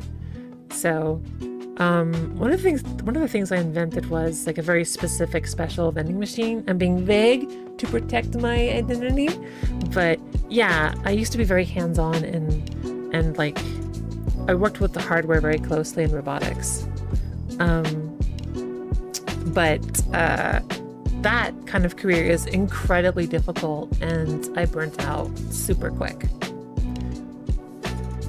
I think you're muted, by the way. God damn it. Yeah, so that's kind of where my mechanical background came from, was doing that career. And so like I've always had the software degree, but I did a lot of robotic stuff in the past.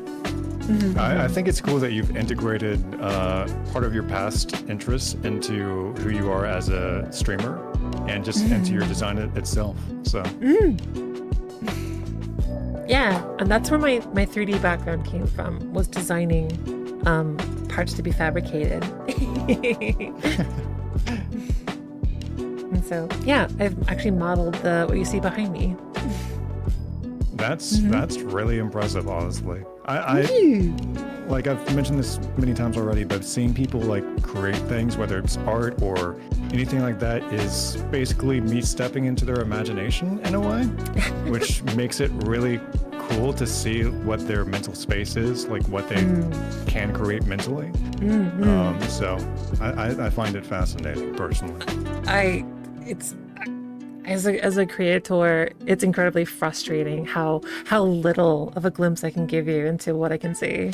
I'd imagine so. Being able to create, especially since you have like an extremely vivid imagination, I'm sure the technical limitations of what you can do, at least right now, can be probably frustrating at times. Yep. That's actually why game development's been so liberating for me, is that I'm very much empowered to make what I've envisioned. And that's actually kind of what has helped my motivation as well, is that it just, I don't know, it's like, it's very satisfying to imagine something and then execute it, and it's there within like a month or two. It's great. Instead of like, I don't know, years. Waiting for a pipeline that never actually ends up working. But yeah, creating is hard in all mediums. Yeah, for sure. And usually very expensive to start as well. I know it definitely has been for music. Just the programs itself are like $500. So like, it's always any creative project always has a little bit of a glass window. It feels like. No. I actually need to take a fire really quick. I need to stretch my legs, get some water. For sure. I may do the same as well. Okay. I'll talk to your chat and say hello. Call them dweebs. Wow. I was going to throw up my BRB screen, but if you want That to. works too. That works too. Okay. All right. See you in a bit. Be back. 2 years cat volume pog 2 cat volume pog 2. Wait, but I've BRB.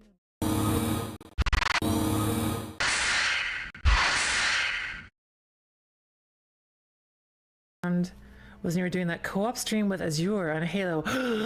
We have to finish that. We have to. We've actually been trying to find another Sunday to continue. So stay tuned for that because we're definitely planning on going back to.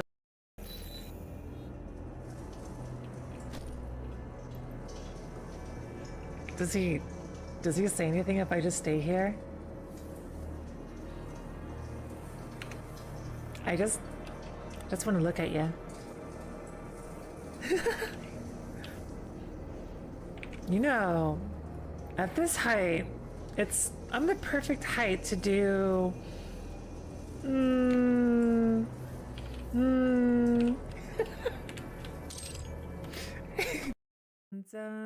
yeah. So if you like my content so far, don't go anywhere. I'll be right back. Fuck.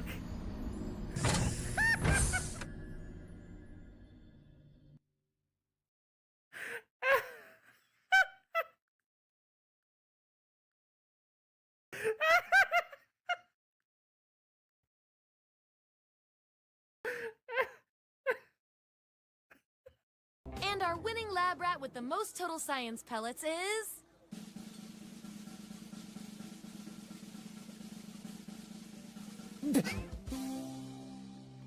Watchful, shocking. I get something.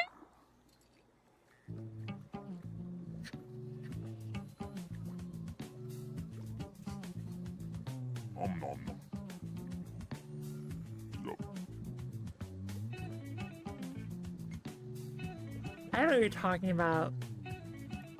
I don't know what you're talking about.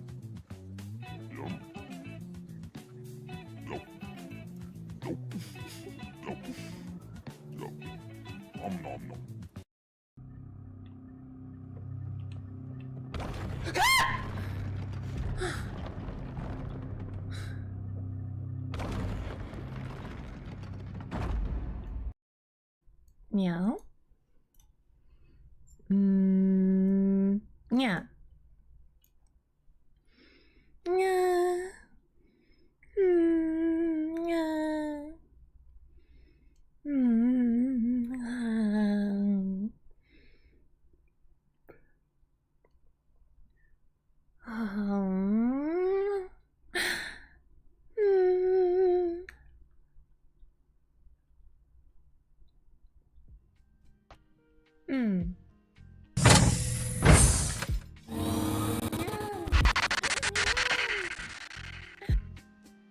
That was weird. What happened?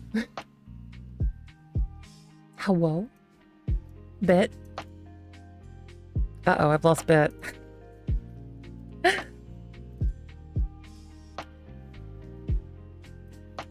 Hello? Hello, welcome back. Thank you. I've lost Bit. He's off screen somewhere and I can't click him. It's missing. So running around the space station. Yeah, he's doing kitty things. What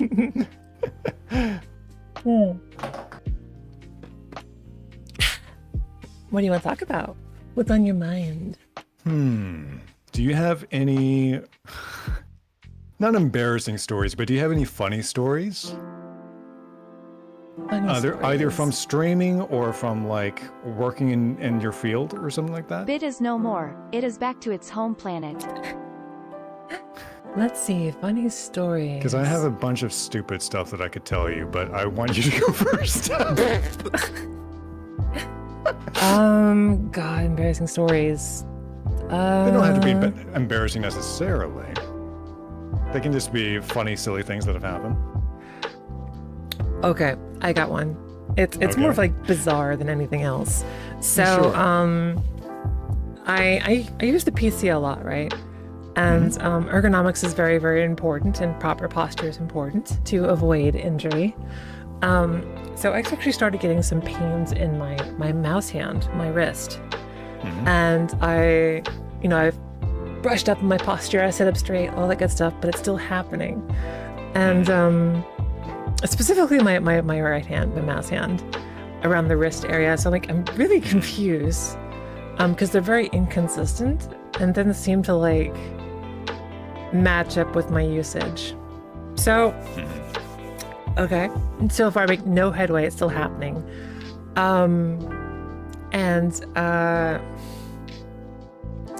Until one day, I touch my desk with my left hand, and the same pinch of pain happens in my left hand, which has never happened before.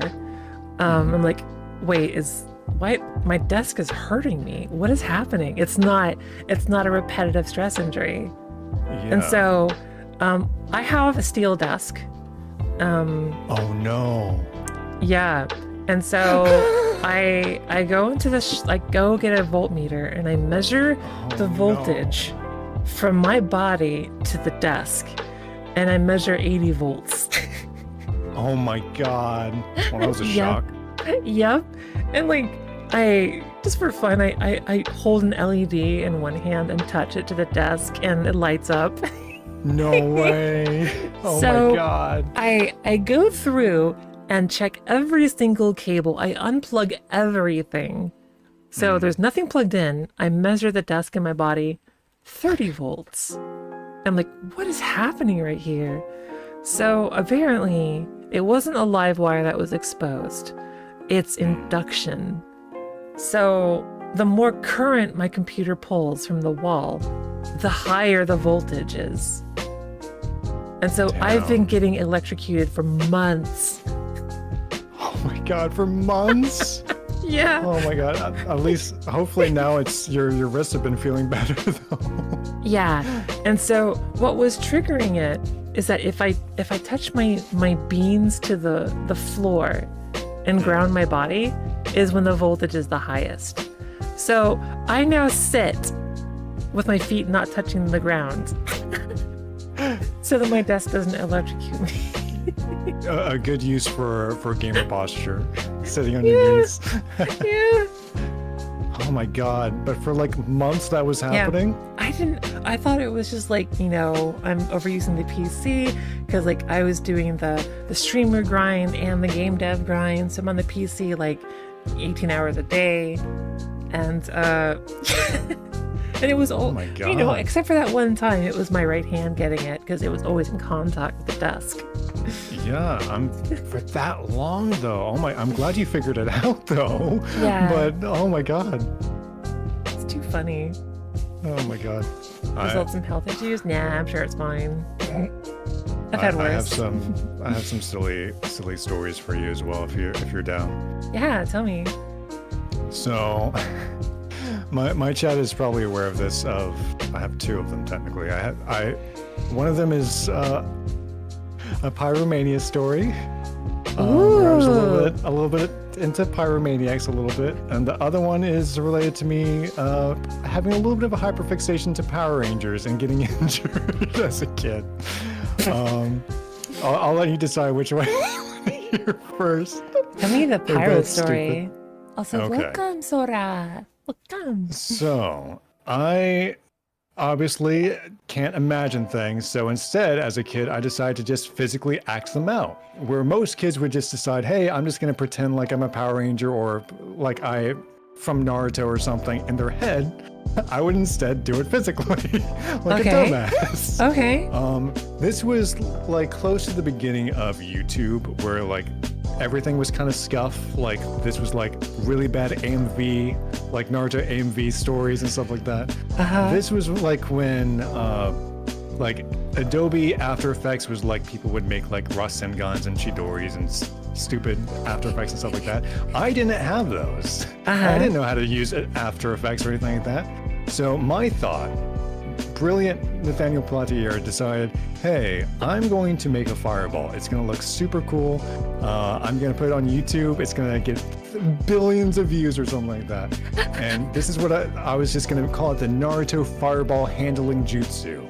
Or some stupid shit like that. I love it. My thing was, so what are the ingredients of a fireball? Obviously, a ball and fire. So I went into my garage and I found a baseball. And I wanted it to look cool. So this was my thought process. I was going to get one of those long nozzle, like lighters and just stick it behind my arm so no one could see it. Okay. And I was going to light the ball on fire. Okay. But obviously, like, a ball in and of itself would not like look super cool unless it was coated in like a lighter fluid of some sort, right? You can see where this is going.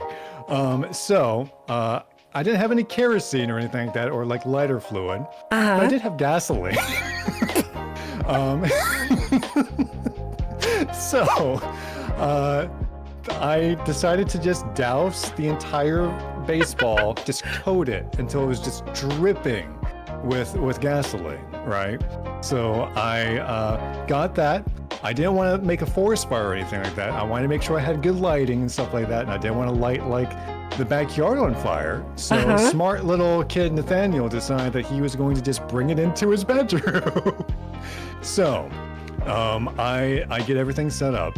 I get my camera right in front of everything, and I do my one-handed, like, stupid Naruto hand signs, and then I light it on fire. It goes up. My thought process was, I'm going to hold it into my hand for as long as I possibly can, and I'm going to slow it down by, like, 0.25 speed or something like that. So it looks like I'm holding it for a long period of time, and people are going to give me thousands of views or something like that. I do it. It lights on fire. I hold it for about 20 seconds or so until it's almost unbearable. It's probably less than, it felt like a lot longer than it probably was.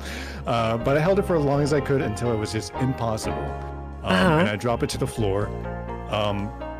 But remember how I said that the ball was dripping with gasoline? Yep. There was a little bit of a trail on the floor. And as the ball lands on the floor, you just see me like go like, shit. I mean, like, trying to pat out the flame as it snakes down the carpeted hallway. And to this day, there's like a baseball-sized burn in the carpet. Yeah, I was not a very smart kid. I've mellowed out a lot. Thankfully. Oh my God. That's amazing. But yeah, I was a little bit of a problem child. I never got like seriously injured, but I had a big problem with fantasy. How did the parents react? Not very well, as you can imagine. Oh my God. But that, and then the other one was, and this is a shorter story, thankfully, but the other one was that I really, really liked Power Rangers growing up. Like, to the point where, like, I never stopped watching it, and even now I like watch Kamen Rider and stuff like that. But as a kid, this was like in first grade, so a little bit younger. I decided that like I wanted to be a Power Ranger. I had watched like Power Rangers Zeo or something like that, where there was like a blue Power Ranger that was like about 12 years old or something like that. So I was like, well, if he can be it, then of course I can be a Power Ranger. Like. So as a first grader, I obviously didn't have very many friends as a kid. So I decided, you know what, this is going to be my one. This is going to be my ticket. This is going to be my ticket. Everyone's going to think I'm cool if I get recruited by Zordon to be a Power Ranger. So, you know those things on playgrounds that are like 2 stories and they have those like poles that slide down? Poles that slide down? They have like the 2-story like playground equipment, and there's usually like a slide, and then there's like a fireman pole that goes down. Oh, the like vertical pipe. Yeah, exactly. So my thought process was this: what do all Power Rangers do nonstop? Backflips. Pose. Oh. backflips, and there's nothing. That would be the one thing that if Zordon, being the omniscient, omnipotent being that he is, of course he can see. He's scouting for new talent, of course. So I go up there. I tell all the people on the playground, "Hey, you're gonna want to be here and see me do this. Something cool is gonna happen." Thinking that like Zordon was gonna recruit me, I was gonna get beamed up like Star Trek to be the new Power Ranger or something. So I go up there. No one showed up, but I went up there during recess, and I'm doing that thing to like hype myself up. You know, like swinging your arms back and forth to like see if you can get momentum to get into it. I'm looking behind myself. I'm trying to hype myself up because I know that if I land this backflip, Zordon will recruit me into being a Power Ranger. So I do that. Nothing's happening. I can't psych myself up at all. And I was like, okay, the one thing I got to do, this will be the one phrase similar to saying Voldemort's name that everyone in the Power Rangers universe are going to immediately know that I'm doing this. So I look behind me, I take a deep breath, and just go, "It's morphin' time!" And I try to go do a backflip, and I bail halfway through. And like a backwards plank, I land flat on the floor. And instead of waking up to find myself with the Power Rangers, I find myself waking up in the infirmary with my dad on the way. I had blacked out like a dumbass. Oh my God. So yeah, I've had multiple stupid experiences growing up. I could have ended up so much worse. Oh, for sure. What injuries did you sustain? Like, did you get hurt? Just stupidity. Just a hit to my ego. Oh my gosh. And just the wind being knocked out of me. I suppose I blacked out. But yeah. Yeah, that and like wanting to be an X-Men, throwing like flaming cards and stuff like that. I was stupid. That's adorable. Oh. Yeah, little pyromaniac Moth here. Chinibio. That's no good. Oh my gosh. I gotta think if I have any more stories like this.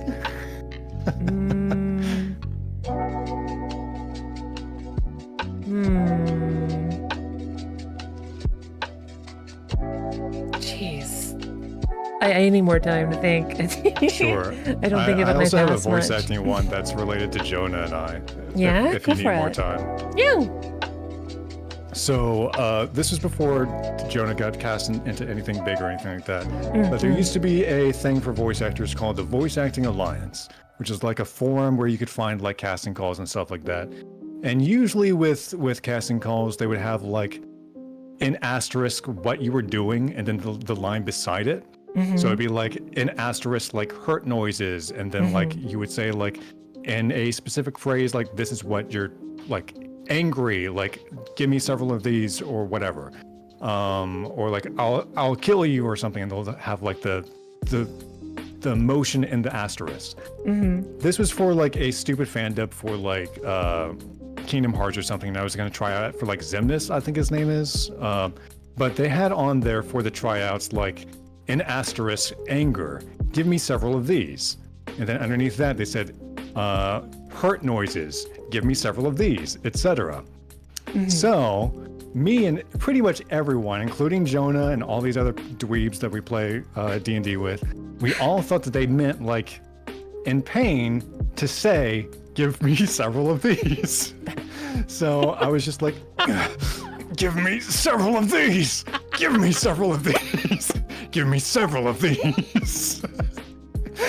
So, and we all of us, every single one of us submitted our auditions like that. Making absolute fools of ourselves, and none of us got the parts.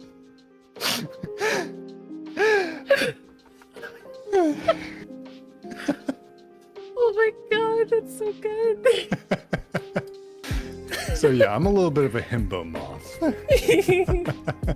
You're too precious. Must protect. Please protect me from myself. Oh my God. So I'm kind of blanking on embarrassing stories, but No worries. I did want to talk about something that actually took me a long time to figure out was a thing. This is an awareness thing. Do you know what visual snow is? I don't think so. Can you explain for me? Okay, so are you aware of what tinnitus is? Tinnitus. Yes. Okay, visual snow is basically tinnitus for vision. So Really? yeah.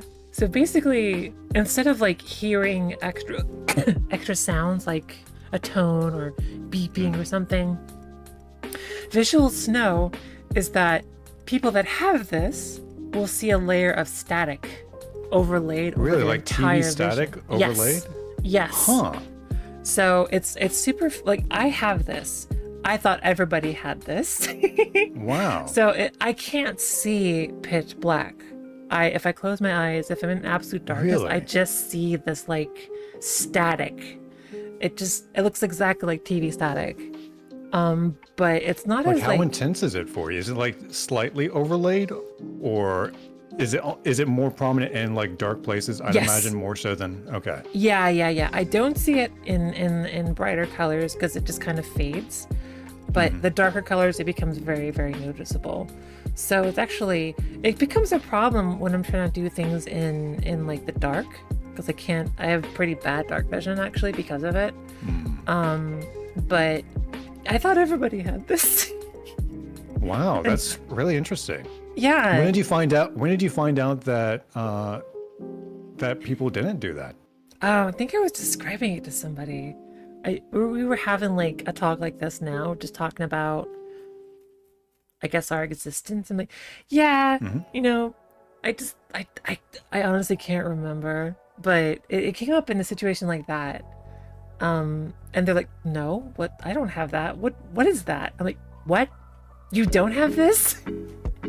And Wow. a couple years go by because, you know, I'm ignorant of what it's called. I have no idea how to Google this. And I try some failed attempts at Googling it, lead me nowhere. And then like, I think it showed up later on in like a random YouTube recommendation. And that's how I learned what it was actually medically called. It's called visual snow. Huh. You can't see stars in the night sky correctly. Yeah, I mean, you can still see them. It just, Like there's a lot of static. how? This is the best way for me to describe it. Like the opacity of that visual snow. Like how strong is it? Okay, in my case, here, I can actually simulate it with my stream. Am I still? Yes. Am I still sharing my OBS with you? Let me double check really fast. Yes, you are. Okay, let me find some. I have a static GIF somewhere. Let me find it. I can simulate what mine looks like. That's fascinating. I've never heard of that before.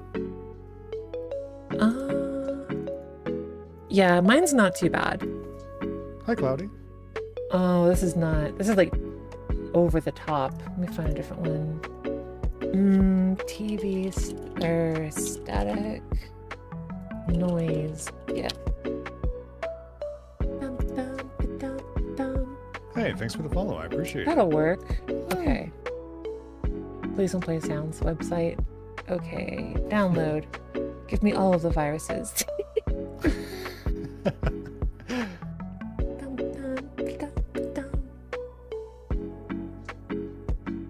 But yeah, it's not too bad in my case. Why did they zip this? It's a GIF. Why did you do this? Oh, there's an MP4 version too. Okay, that I understand. ちょっと待ってください. This is very elaborate for a static video. 10K. All right. Okay, Wow. I'm watching. No, I'm just kidding. Please loop. All right, I'm looping it. I'm gonna throw some opacity control on this. Goodbye, bitrate. Yum. Okay, That. so it's okay. That's So what- it's mostly with darker colors. Yep. Huh. This is exactly what it looks like for me. That's really interesting. So yeah, like when I close my eyes in pitch blackness, I still see this because this is something my brain is doing. And it's been like that since you can remember? Yep. Huh. Always been that way. That's similar to me with my stuff too. I only just now found out about about 4 years ago. So Yeah. This would destroy you, but like this is just like how it's always been, right? Yeah. I need that pitch blackness to sleep good. I mean, I guess I don't know. I don't really I go into my imagination, I guess, to sleep. I don't sleep thinking about what I'm looking at. That didn't English that well. You know what I mean? Like I don't concentrate on what I'm looking at. I'm concentrating on what I'm imagining when I sleep. If that makes sense. That sounds that would help so much with being able to go to sleep, to be able to actually visualize beforehand. I will cure your visual snow right now.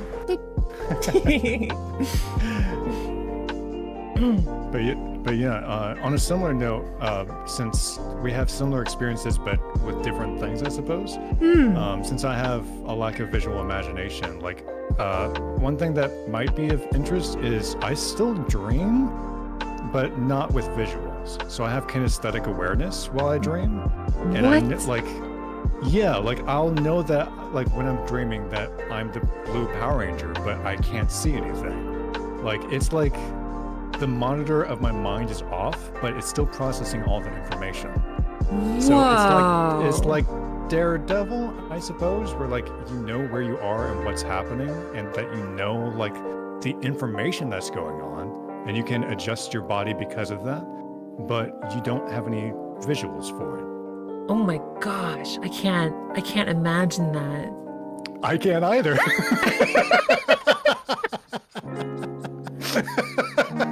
You were waiting for that. You had that prepared.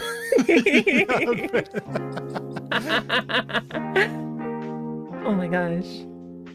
What about thinking in words in your mind? I mean, I still have a mental dialogue, but I can't change the way that my mental dialogue sounds.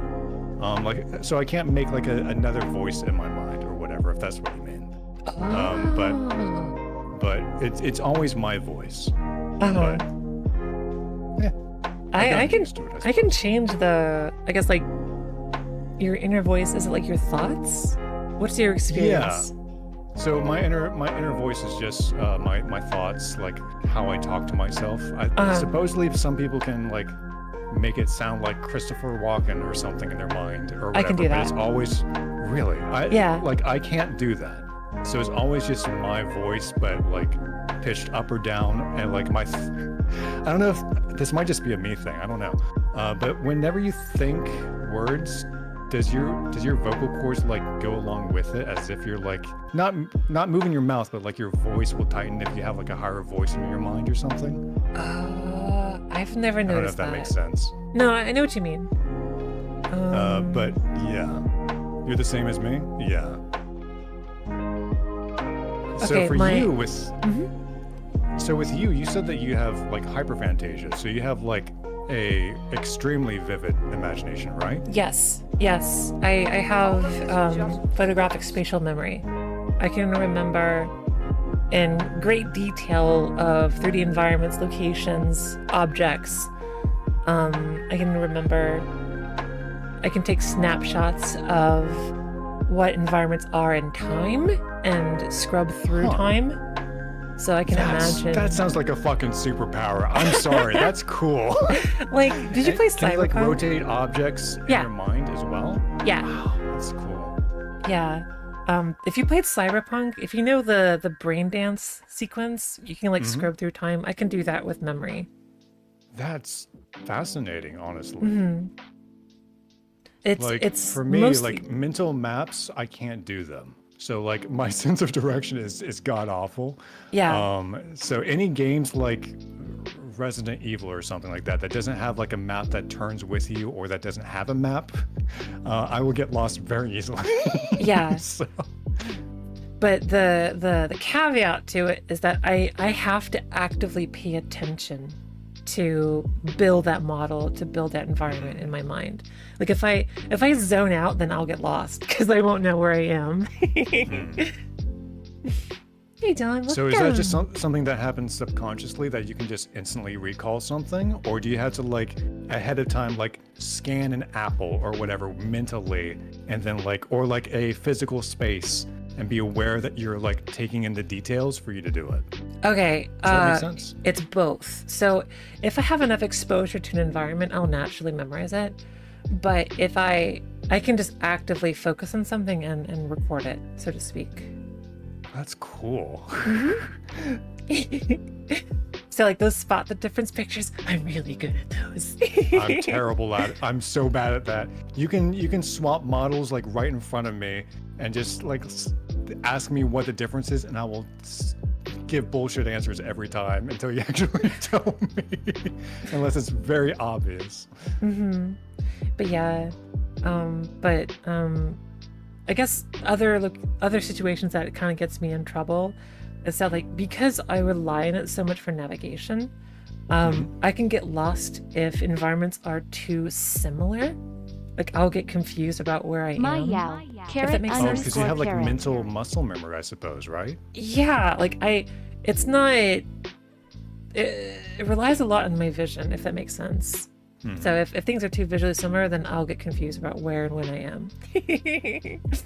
So the back rooms would kill you then. I think so, yeah, probably. I can also kind of like do the mind palace thing or create fictional items that represent other information.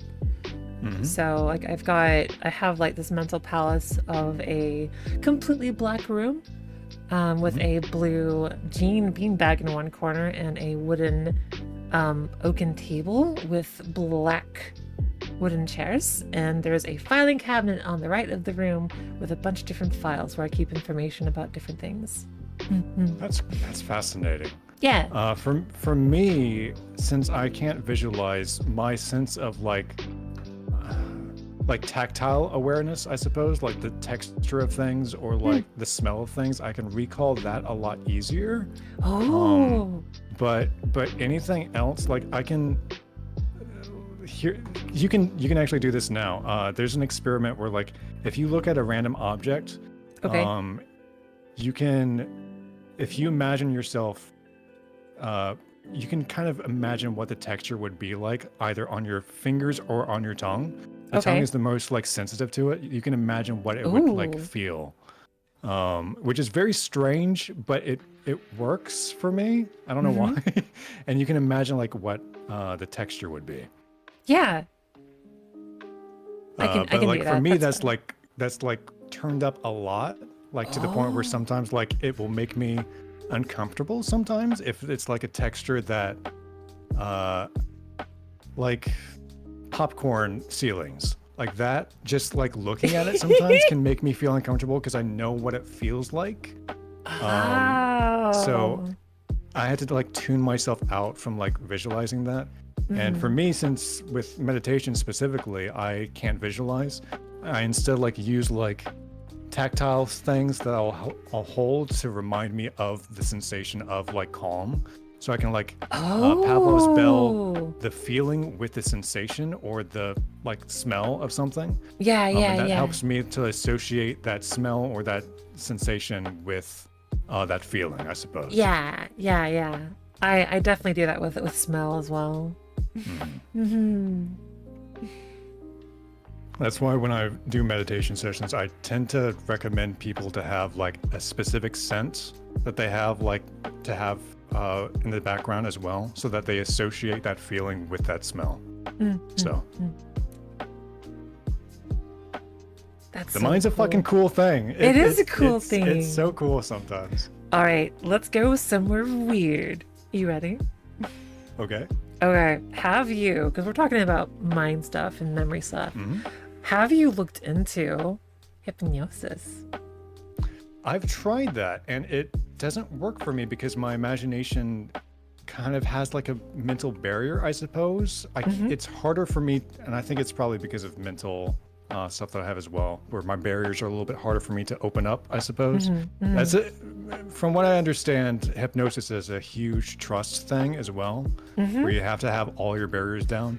Yep. It's a little bit harder for me to do, but I incorporate it a lot into my meditation for other people because it helps them more so than anything else.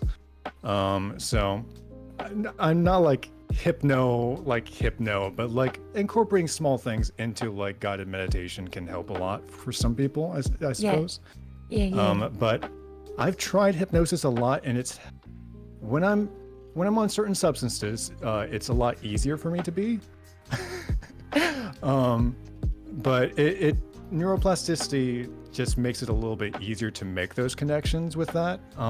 But it's a lot harder without them. So it's not something that I can easily escape to. But every once in a while, I can, like when I've been on the silly stamps, I've been tricked into having phantom sense temporarily. Yo.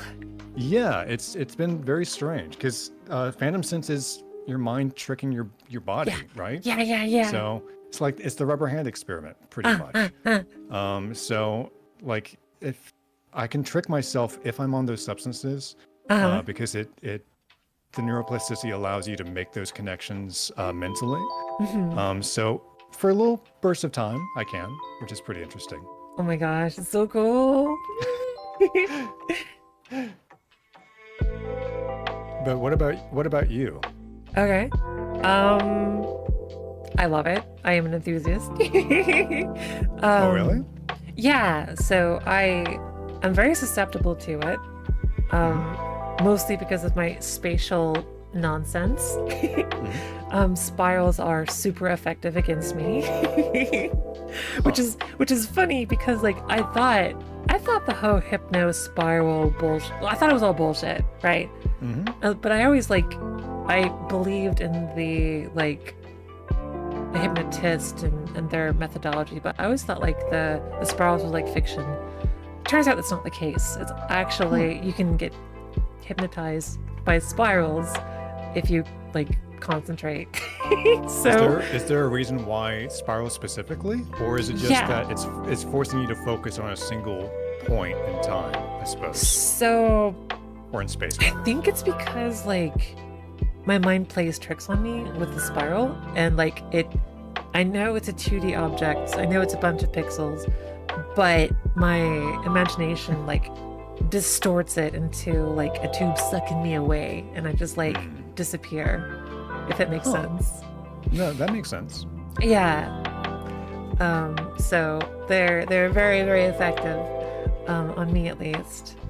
Look into my eyes, you're turning into a dog. A dog.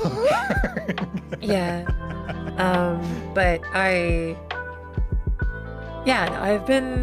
primarily like being hypnotized. Mostly it's a relaxation thing. I don't do anything too crazy with it. I've also had some hypnotic sessions to strengthen phantom sense, and they've been kind of they've helped a little bit, not a whole lot on that front. So you've been using it to develop your phantom sense a little bit? Yeah.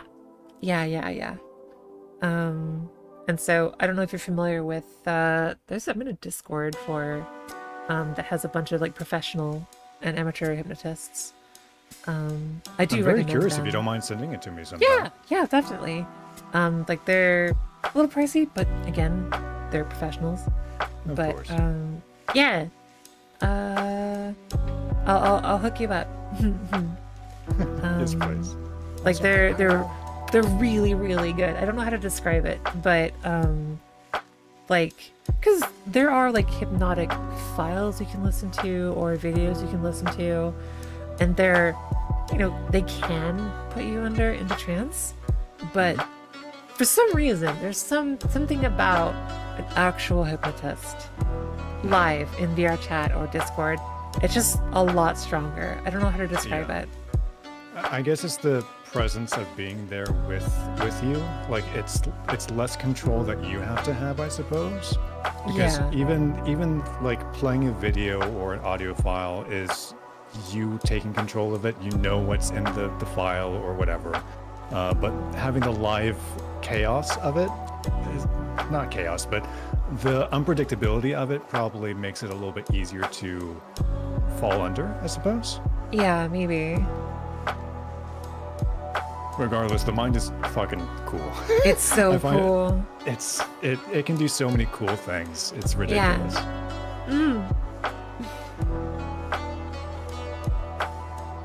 I want more power. I want more. Unlimited power. Also giving up control. I mean, sure, but kind of. I don't know. Like, you can resist and fight it, but the whole point is it's like a cooperation thing, if it makes sense. Yeah. Like, you're not pretending, but you're cooperating, if that makes sense. It's like more less taking control, and I would imagine it being like a co-pilot, like directing it instead. Like aim control, like aim adjust, but for your mind. Yeah. Although, like, I never tried the, like, we're not talking about, like, stage hypnotists. I think that's all fake. I think. Yeah. But actual, like, professional hypnotists can do, like, really, really fun things. And, like, oh my gosh, one of the side effects is, like, I'm trying to remember what she called it, but if you're like in a very, very deep trance, and when you wake up from it, like you have like this really, really, you're just confused. Like a mind fog, or yeah, it's kind of like brain fog, okay. but different. It's hard to explain, but like your body feels like very, very fluffy. It's nice. Exactly, Paladin. Guiding your broad dream is not, I suppose. It's the closest analogy that I have from my personal experience, I suppose, as the psychonaut. But yeah. Oh my gosh. So CGP Grey did a video about this before, about how like you have like there's like two of you in your head. Do you know what I'm talking about? Like there's like the executive you, which is like listening to my words right now and thinking and talking. And there's kind of like the autonomous version of you, autonomous half of you, which is like controlling your posture and like breathing and more low level stuff. You know what I'm talking about? Vaguely. I think I briefly saw like a TED talk about this very briefly, but then I think I fell asleep. Because I usually go to sleep with TED Talks on in the background. Yeah, so. The two brain thing, so freaky. So freaky. I'm gonna mess up this a little bit, but there was like some kind of cool experiment where like they showed like a banana or something to like the left side and right side of the brain, and it interpreted it differently. Yep. I don't know if I'm messing up whatever this experiment was called, but I think I know what you're talking about. So yeah. that's a separated brain patient where the bridge between the brains was cut for one reason or another, and then they showed two different objects to each eye, and then asked it, because one half of the brain can communicate normally with the mouth, and the other one could only like write with the hand or something strange. Gosh, that's just a terrifying thought. It is. It's terrifying, but it's so fucking cool. Like what are we? What are we? I want there to be one me, not two. This is weird. But no, we're the fact that we're just space dust made manifest, and we're just making our way through life, figuring out our own brains and consciousness is already itself cool. So we're weird, and I love it. I used to have existential crisis, but then I took an oil to the knee. Hey, Dragon Jay, welcome. We're having an existential crisis and talking about existence and awareness and hypnosis. It's a good time. It's been wonderful so far. Yeah, I know CGP Grey did a video on it. I think Veritasium also did a video on it. Veritasium is wonderful. I love their channel. Yeah, I think the Veritasium one is UR2. I don't know. They both covered the topic. But yeah, and supposedly I think the whole point of hypnosis is like to influence the non-verbal side of you. I'm echoing? Wait, really? How is that possible? Meow, meow, meow, meow, meow. I don't know how that's possible. Do you have two tabs open? That was my guess. Yeah, I've got one. Describe it as multiple entities. One person, unless you're plural. I am one person. Also, on a similar note, similar note to hypnosis, I suppose, but the placebo effect actually working sometimes, like having, like that can be cool in and of itself, honestly. Placebos are effective. I saw a lot on, not Vsauce, Mindfield, where they could like trick their brains into not having skin conditions and stuff like that, where gradually it would anything that I try to bring up is going to be tainted because I won't remember all the details. No, you're fine. But you're fine. Mindfield, I don't know if you've seen it, but Mindfield has some wonderful episodes on the mind and consciousness. I gotta check that out. Sounds like a channel I'd like. It's have you ever watched Vsauce? Yeah. It's Used to. hosted by the same person, Michael, and he has like full-on videos on like certain subjects like that, or like the trolley dilemma, miscellaneous things like that, and pretty cool. Had some like psychedelic episodes as well. Vsauce Mindfield. Oh, trolley problem.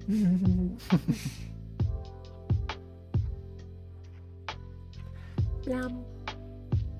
Oh, I mean, we're talking about consciousness and minds and such, but what are your thoughts about the GPT nonsense? The new chat things, the open AI creations. Do you mean just AI in general, or just how it's progressing, the new updates to it? Like, Yeah. I think it's the way that I view things with AI. This That isn't we've a already test. opened Pandora's box. Like, we can't put everything back in. We just have to learn to adjust to it and figure out ways to make it benefit humanity instead of like hurting industries and stuff like that. So it's a complicated box of things that we've opened, in my opinion. But if you mean as far as like, is it conscious yet? I don't think we're there yet, obviously, especially with GPT. It's just a language learning program. It's just predictive text times 10. Yep. But we are getting closer because we're adding more and more things to it. So like now that I can like read images and like make inferences based off of that and stuff like that, it's gonna be, we're getting closer, and that kind of doesn't scare me, but we're going really fast, and we don't have any protections against it or any like safe holds or laws about it yet. And that's the one thing that kind of scares me more so than anything else, I think. What about you? LLMs are not AI. I would debate you on that. I think if you were to look at it from a black box perspective, it seems pretty AI to me. I think we're getting there, but I think the black box analogy is starting to get not outdated, but this is an unusual circumstance with technology that I think we need to adjust what our view is slightly with that, because it can sound like that because it's predictive text. It knows what it's supposed to say, what it's been programmed to. But we're getting closer the more that we add more, not sensations, but like now that it has pretty much has sight now, and it can generate things like that, or it can take context clues from like a stream or whatever, take a snapshot, and then like make inferences based off of that. We're getting closer to that, but I don't know if it's not necessarily conscious yet. But we're getting dangerously close. I think by the end of next year, we'll probably have the first like actual semi-conscious AI, in my opinion. There is no understanding to make past experience apply new situation, solving variation same problem, nothing else. So you're saying it has pattern recognition. Terrifyingly soon. I suspect that we already have AGI. I think we have AGI now, but I don't think it's public yet. But not publicly available. Yeah, I like, think if this is the technology that we have, yeah, like oh my god, they're going to be able to do so much already. You've seen the I think her name is Sophia. This was like years and years ago. We're like the first robot got given like citizenship somewhere. Like, wait, what? Now imagine that with like there was a robot named, I think, Sophia or something like that. She's a humanoid robot that could talk and stuff like that. But now imagine that with like the new technology that we have now, with AI, ChatGPT stuff, etc. It's going to progress very, very fast. And I'm not necessarily scared of it, but I think that we're going to have to get ready for a lot of changes very quickly.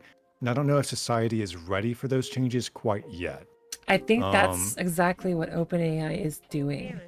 Like the direction they're heading, especially with the new changes they made a couple days ago to their they basically have changed. They have like their own quote unquote app store for their own GPT agents. They can combine different models, I believe, from what I remember. Yeah, I think so. They're basically paving the way to AGI becoming public and available. They're just doing it in these incremental steps. So, yeah, I don't know. I am I am both excited and scared because I'm scared because of how quickly things have changed in the past couple of years. Like we are accelerating fast. Yeah. No, it's incredible how fast it's been. Like, I think it was only like a year ago that like Dolly like was like the 4 images of like really terrible like images, and now we're like it's progressing so fast. And now there's perfect voice clones of people now, which is very scary for the industry that my friends are in, of course. But oh yeah, we've opened up Pandora's box. It's too late we can't put everything back in now. We just have to use it as a catalyst to improve as humanity. Yeah. So we were scared of the internet when it first came out. So we're in a new arms race, the AI arms race.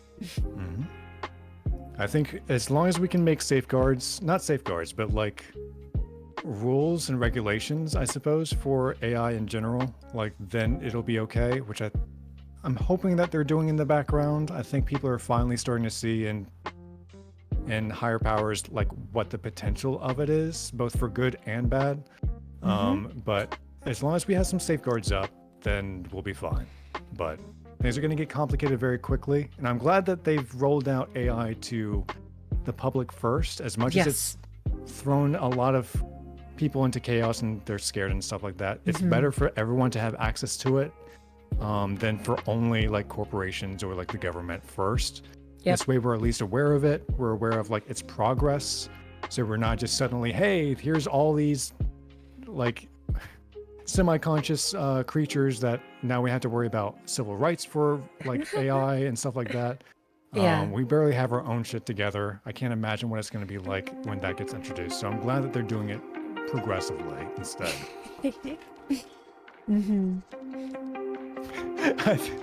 Pizza Rolly said, I think the higher powers, at least in the United States, are still trying to grasp the internet. Oh my gosh. Which, yeah, it's pretty accurate. Most of the US is like old men, so. It's how they pretty explain, scary. Like Twitter. Yeah. But no, I like as a whole, like I know that like immediately, like it's interrupting a lot of different fields of like voice acting and like art and stuff like that. But I think that as a whole, it's going to benefit humanity just as a species. As humankind, we're not really physically evolving anymore, but we're evolving with technology. In my opinion, technology is how we're evolving as a species. In my opinion. Yeah. So I think this is the next step in that, but it's a scary new step. That's understandable. But there's a lot of big problems coming up that we'll need all the help that we can get. And I think AI is going to help with that. I agree. I so love it. whenever you say something to Alexa, you better say thank you, okay? Say thank you every time.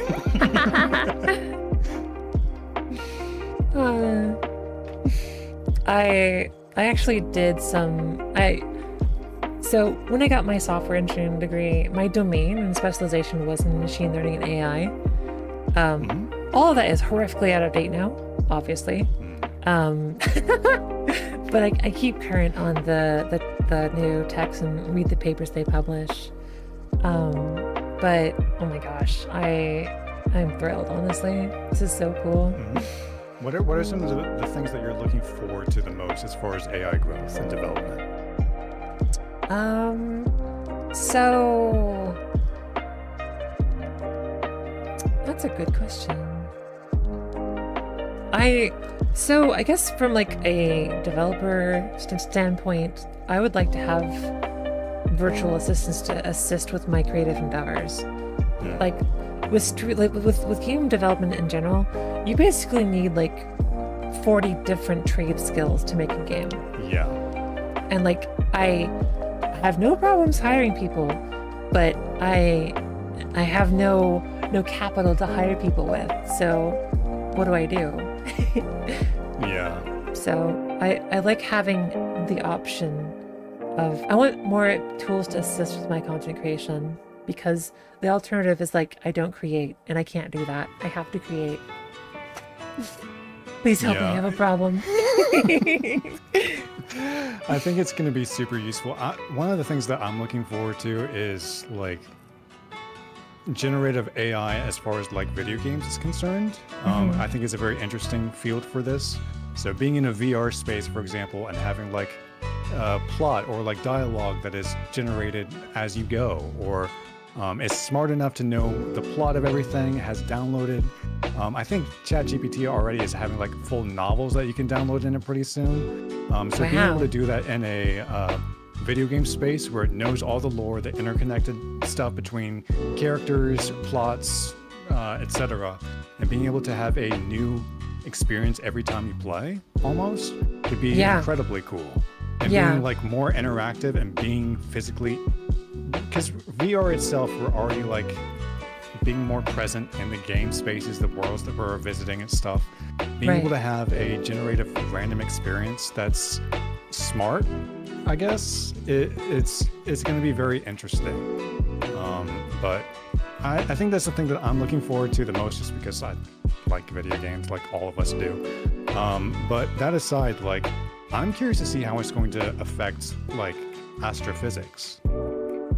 Like being able to, because think of all the time that they've had to learn with all these different things, being able to have a language model or an AI that has trained in those things, and to be able to use it as a tool will mean that that's less stress for them. They can influence their time into using that as a tool to like find out more things about maybe black holes, for example, or whatever, and have an outside perspective that we humans we can't get out. So having an outside perspective on some of these subjects could be very fascinating, honestly. Yeah. And even just on consciousness itself, like once they're able to be conscious, if they're not already, then having we know so so little about consciousness as a science that I think being able to have an outside perspective could make us map out consciousness itself, which is, I think it's very underutilized. We know basically nothing about it. Yeah. Aside from the basics. So. You actually reminded me of a point I wanted to bring up about what I'm excited about. So, I took a couple days off, and I want intelligent NPCs in my game. Like, I want there to be these persistent characters that exist in the game. I just said the same thing twice.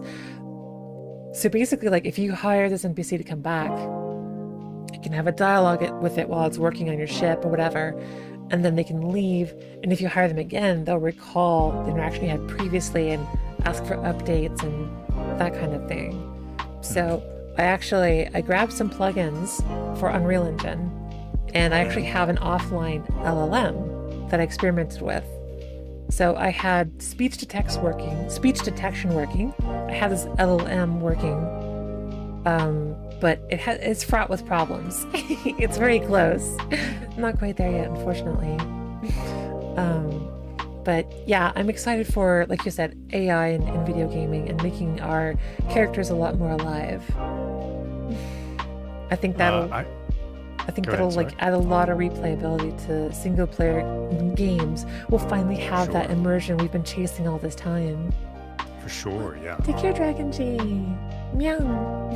I think something cool that I've seen just on Twitch recently, I forgot what his full name is, but it's like Merrowwind or something like that. He's a skeleton guy. Something that he's done with AI recently is he has it so that the AI takes a screenshot of his stream, and like he can actually have full-on conversations with the AI. Text-to-speech thing, like mixes that in, takes a screenshot of the game that they're playing, like to analyze what's going on in the stream. So even without talking to the AI, it knows what's happening and can like have a full-on conversation with it on stream, which I think is pretty fucking cool, honestly. I think Meep was doing something like that in one of our FIFA numbers. Yeah, I vaguely saw that, but yeah, we're getting some cool tools. It's getting some cool toys. I'm excited.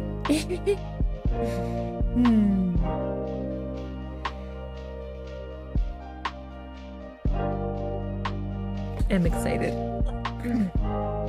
But yeah, I guess to talk about what I do have planned for NPCs, obviously they're going to be in the game, and the space mistakes, they're a super important part.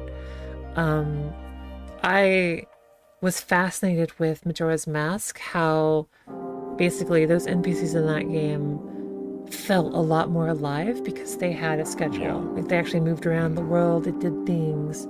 And so that's always captured my imagination. And same with The Sims. So I've studied how the Sims AI works, and I'm going to take inspiration from that for the NPCs and space mistakes. So they'll be a lot less flat, or they'll have a lot more depth to them, I guess. So if you kill them, well, I guess they're gone forever. Yeah. So as someone that's worked with this field a little bit already, I know that the field has changed dramatically in just this last year, but what is your viewpoint on just the direction that it's going, like how it can be utilized for you yourself with what you're doing or with just personal day-to-day usage? How has it lived up to not your expectations, but I guess what you went into it initially versus how it's turning out now? Thank you. Oh, I just gotta give some. Thank you, Sickle. Have a good day. So when I was first studying AI and agents, machine learning, what sold me on specializing in that field was the promise of agents. And so agents are independent, autonomous entities, call them, that you give a task, it will go about and dissect the task, break it into pieces, and execute the task. That's what I was sold on. And I have to say, we're so close to that now. We are truly on the verge of independent agents, and if not already, especially with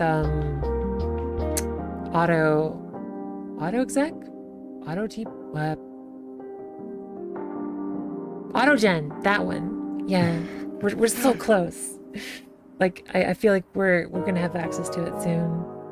And as far as like how that empowers you, I think like AI, like, you know, pie in the sky, rose tinted glasses here, but it would be nice if AI can free us from the bonds of capitalism. You know, let the corporations have their AIs make money so we don't have to work. Yeah. And hopefully it'll eventually, this might be a long shot, but hopefully eventually having those tasks delegated to AI and stuff like that will mean that maybe we can get closer to UBI, like Universal Basic Income. Right. Stuff like that. So hopefully, who knows? Yeah. But yeah, that's like, you know, pie in the sky. We're gonna fall well short of that in some fashion. On a similar subject, and this is kind of more of a vague, overarching subject, I suppose, but what are your thoughts on not the morality, but the ethics of AI, I suppose? Of like, the difference between having a conscious AI eventually and having like robotics, like typical, like, this is your task, you're made to butter toast type of robots, versus like having a more like a personality to the AI. Well, that is a very It's a complicated subject, so if that's too much, that's completely fair. I have a spicy take on that one.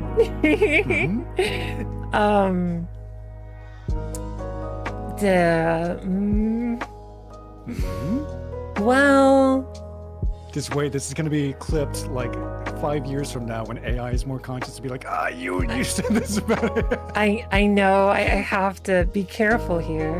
No, I'm kidding. But if the AI is too weak to defend itself from our subjugation, well then, that's too bad for you, little AI.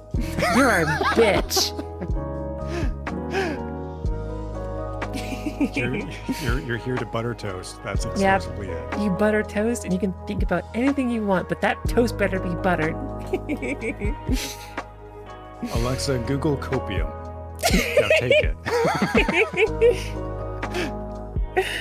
Oh gosh. Yeah, I mean,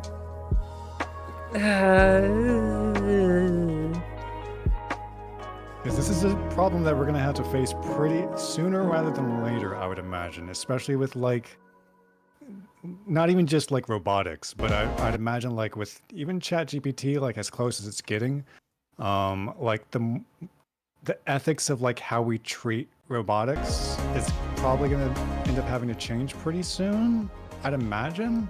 But that might be like me thinking over too much about it, but we're gonna have to start being nicer to Alexa.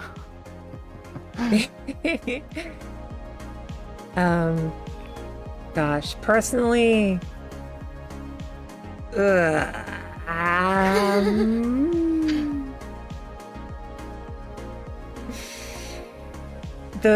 meme answer I want to say is that, yeah, we don't give a shit, kill it, whatever, we can just copy it. But like, I would actually feel kind of bad. Like if we subjugate a sentient computer program, sure, I'd feel bad. But in reality, we're not going to respect AI rights for a long time. It's just not going to be a thing. I think we're probably, for some aspects of technology, we're going to have to purposefully add roadblocks for AI to make it less conscious in some aspects. So there's, I don't know. It's complicated.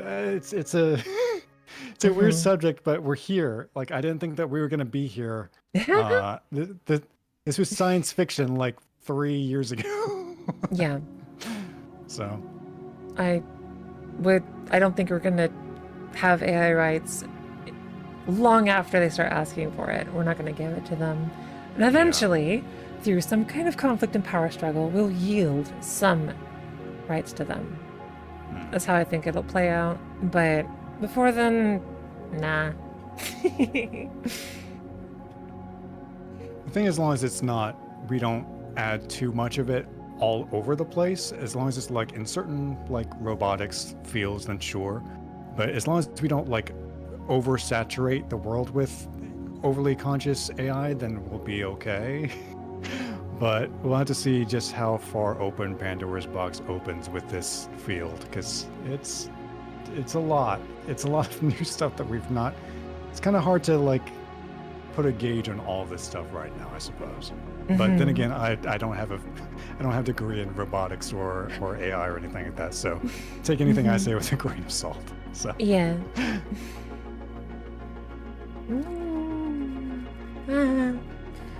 But I mean, to talk about what Sora is talking about in chat, I mentioned earlier, LLMs are not artificial intelligence. I agree with you. I think that LLMs is like a piece of artificial intelligence. I think it's a piece of intelligence that is like the creative piece, if that makes sense. LLMs are digital creativity, in my opinion.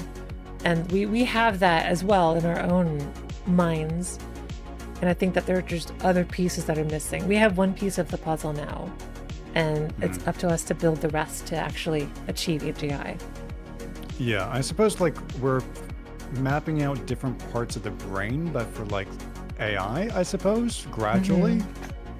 So right now with language models, we have that, and now we have image generation and context clues by looking at those and stuff like that. So we're gradually getting there, I think, but we have a lot more to map out, I suppose.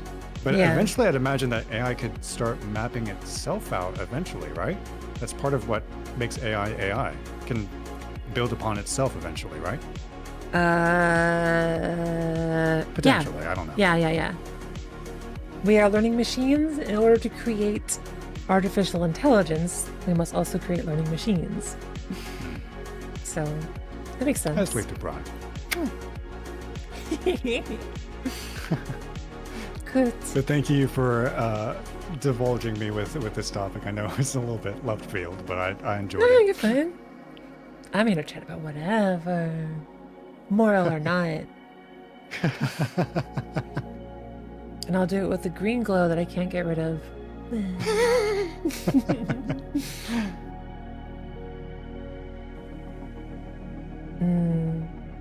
Yeah. Oh, so I actually, when I was doing more research into AI and stuff a couple of years ago, I actually designed my own version of a intelligent system. So at the time I called it a concept map. So basically it was I guess you could call it a language model, but they weren't called language models at the time.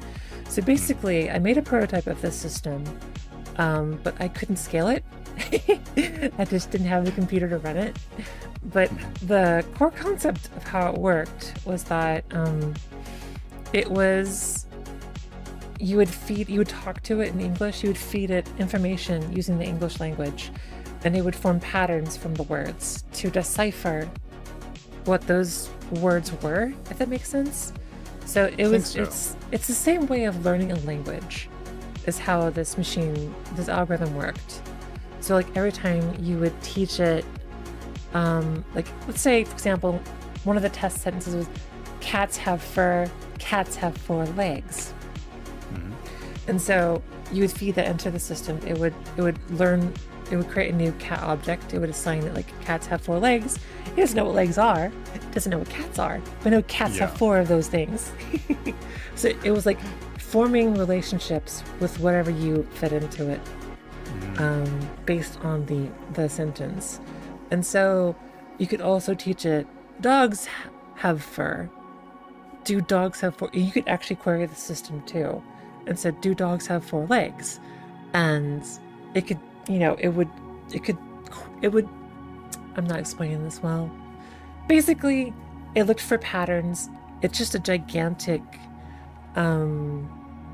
concept web. So it would form connections between different words. If those words, and then it could navigate those connections to think about things. So that was the entire point of this system, was that it could infer new information and ask questions, was the idea. Okay.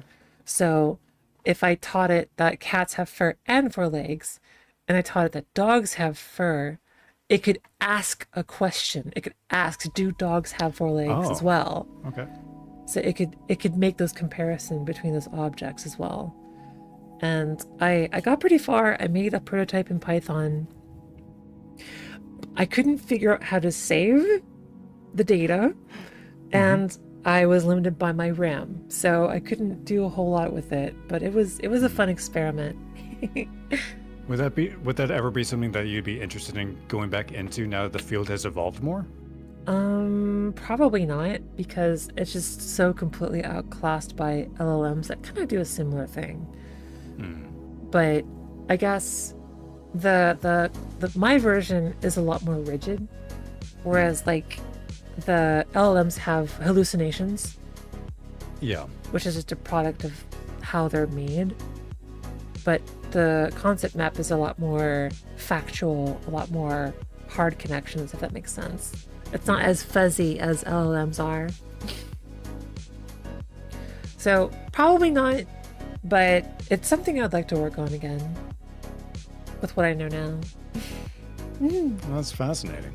Yeah.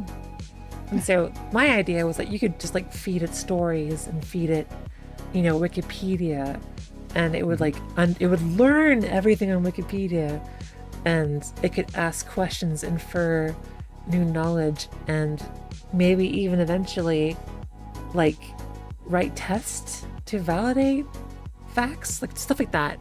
I think would be fascinating. I wanted to create a robot to create questions. That was my goal. That's really cool, yeah.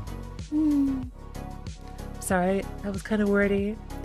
No, I fucking love it. Like, I think this goes for many people, but when people start talking about hyperfixations and stuff, it makes me so happy. So Well, you're A-okay. I've got lots of those to talk about. Do you have any other, aside from just tech itself, any other favorite hyperfixations of yours? Energy, but I guess it's also tech. Well, not necessarily. It's a different field of it. Any particular aspect of it? Yes. So, heat energy is something I hyperfixate on a lot.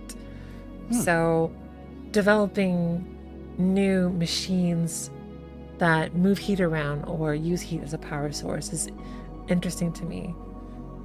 So, I've created a couple inventions. One of them, more recently, is a turbine Stirling engine. Are you familiar with a Stirling engine? I've heard the name, but I don't know what it is, I don't think. Okay, so basically the fundamental concept of a Stirling engine is that it uses heat. It uses one heated body to expand gas to extract useful work from the gas expansion. And then the heat is deposited into a cold body. So heat flows from one body to another, gas expands and does work, is the fundamental concept of the Stirling engine. And so the Stirling engines use like a piston design. So you have a confined space, you heat up gas pushes on a piston, and you extract work from the piston. In my design, I wanted something that could be simpler to make, because one of the big problems with Stirling engines is that they are mechanically complex. They have a lot of moving parts. So I wanted to make a turbine design that only used spinning discs instead of a piston. And so the design I came up with, it kind of combines a Tesla turbine, Tesla valves, and the Stirling engine concept into one machine. Okay. And imagine for me, if you will, a donut. That's a good donut. Try. Oh, right. Yeah. Fuck. No, I got you. Go for it. I can draw it for you. Joking. Should I draw it for you? No, you're good. Okay. Donut in my head. Got it. Oh my god, I'm talking about all this stuff, and he's sort of like, No, you're good. yeah, sure. All right. I have the mental imagery of it. Go for it. I'm looking up a picture. Okay. So you have this donut, and imagine, well, fuck. Just, figure of speech. Imagine, I got it. Yeah. imagine gas traveling inside the donut in a loop, right? Okay. And I want now imagine. Damn it, this is so painful. I'm so sorry. Really fast, let me ask you a question. Do you mean like going around it as far as like going around in a circle in the middle, or like going around the edges of it? Inside the donut. Imagine the donut is hollow. Okay. Yeah. And this air is swirling inside the walls of the donut. And wait, actually I should just forget the donut. Fuck the donut. Imagine a cylinder. Same concept, but the gas is swirling like a tornado inside the cylinder. In the middle of the cylinder is a platter of discs. And those discs have very, very small gaps between each other. And this is a concept from the Tesla turbine. So as the gases swirl inside of this container, resistance happens between the disk and the air.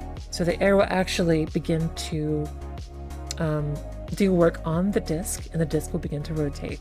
So this is the fundamental concept of turbines. So moving gas causes the turbine to spin. Great! What causes the gas to move? I'm glad you asked that, Nee. What makes the gas move? This is where the Stirling part comes in. So on one half of the cylinder is heated, and the other half is cooled. And so it cycles the hot, since hot heat rises, it'll cycle between both of those, I suppose? So the gas on the hot side will expand. And this expansion of gas and then on the cold side, the gas will contract. So, okay, great, Cato, but this is a symmetrical design. This turbine's not going to spin. The gas is just expanding on one side and contracting on the other. It needs to be directional. How do we add directionality to this? Tesla valves. Yeah. So in order to encourage the gas to expand in one direction, on the walls of this container is not smooth. It's ridged. And so as the gas expands and pushes against the walls and flows into these ridges, the gas will favor expanding in one direction because of how a Tesla valve works. Right. So now we have no longer symmetry. And so this will cause the gas to flow in one direction as it expands and the other when it contracts.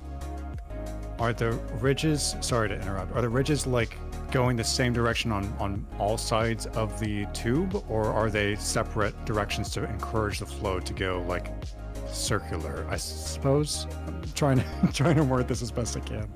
Yeah, so they are not symmetric. And let me pull up a picture for you. There's no real good way to describe this. Tesla valve. I got you. Okay.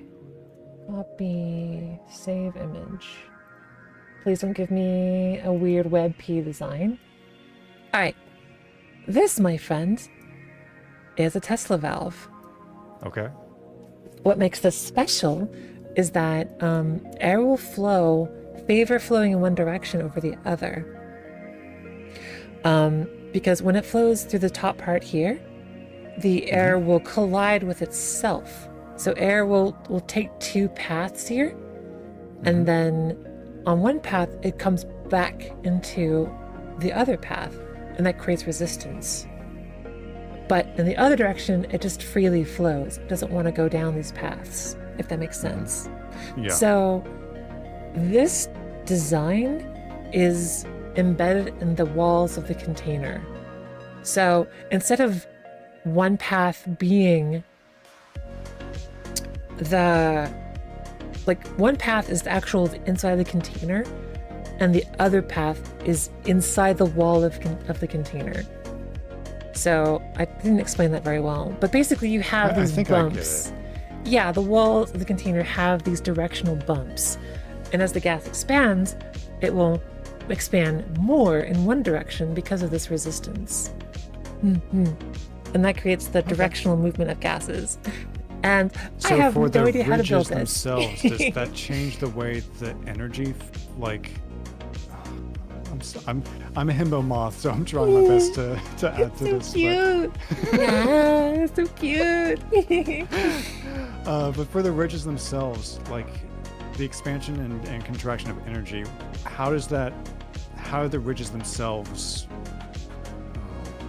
I'm trying so hard. It's I'm okay. fascinated. I love listening, but I'm trying to absorb as much information as I can. So the ridges themselves influence the flow and make it so that everything itself is circular. But if those are all along the ridges of the tube itself, how does that make the things inside the middle, the little disc that you talked about, how does that change the energy? Okay, so the ridges themselves do not do work, if you could think of it this way. They just encourage the flow, I suppose? Yeah, exactly. Okay. So if you imagine, there will be a force exerted on the gases at the walls of the cylinder, and the forces will be in one direction. And that will create this twisting gas motion that will cause the gas to rotate and move. Okay. And just because the friction of the gas itself, it will also move the other gases around it.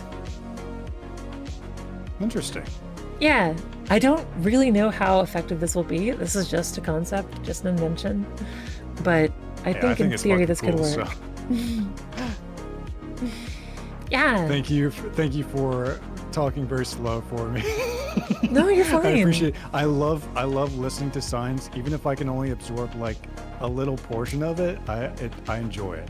Aww. I don't know if that makes sense, but I love listening to TED Talks at night. Even if I don't understand everything, I love listening to them. So it helps relax me in a weird portion of my mind. I'm happy to exonerate. I'm happy to explain science stuff. Like, I'm pretty good at science. I'll have to watch some like science documentaries sometime or something. That could be fun. Let's see. Couldn't you also use gravity to force the direction of the gas? Yes, but I want more power. More power! Unlimited power! Gail says small moth brain might not understand, but he's just happy to be here. Oh. Which is very true. That's so cute. Tesla valves do have issues when dealing with much higher pressures. They only make movement in the wrong direction more difficult rather than possible. Yes, it's not a efficient system. It's lossy. But I would actually be happy to explain if you have other science questions. Particularly physics is my forte. I'll have to think of some. You'll be the first person on my list to go to physics questions then. Yeah. But my brain has kind of reached capacity. Oh. I'm sorry. My little cup of knowledge that I can have can only hold so much. And you've explained this very well so that I can understand it, and I appreciate that. Like, I understand the basic gist of it, and that's more than I knew before, so I'm already happy. Aww. It must be extra challenging with aphantasia. It makes it a little bit challenging, yeah, but it's okay. I'm more of a hands-on person, so if I can actually see it, it makes it a lot easier. So you pulling up a little guide to help me with the ridges and stuff like that helped tremendously, so thank you. Yeah. Actually, we can go further. It's paint time. Okay. Let's go. I'm just gonna draw a quick diagram to cement the whole thing. Chaos says, baby moth brain storage is full. Please free up some space by deleting some files. Window capture.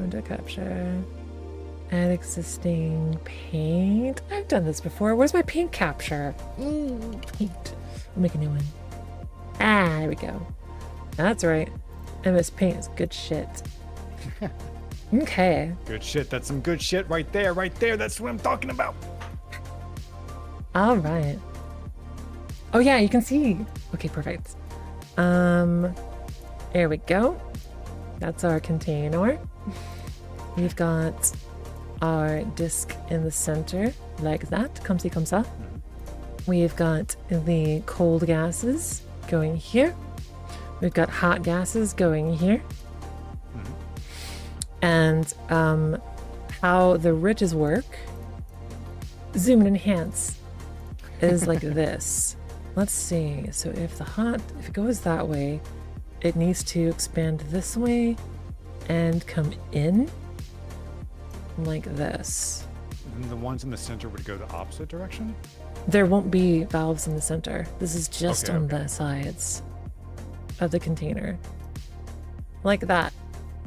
Okay. And so when the gas expands this direction, it will collide with gases going this way. And so if a gas is expanding this way, very little of it will go inside. So just because of the physics of the situation, the gas will favor expanding in one direction. Okay. And so the overall effect is that there will be a force exerted on the gas all along the walls of the container in one direction. And so this it's continuously pushing it in one direction. Okay. Yep. That's right. You explained it very well. Thank you. You're welcome. Ta-da. Ta-da. I should have done the visual thing from the start. No, you're Lemonade. okay. Having it all started to click into place at the end.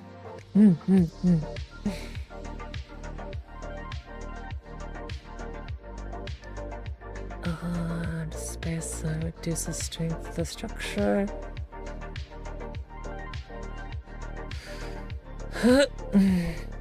I disagree. I think it'd make it stronger. Let's see. I'm just getting caught up on chat. Moth.exe has run out of RAM. Please download more. Oh.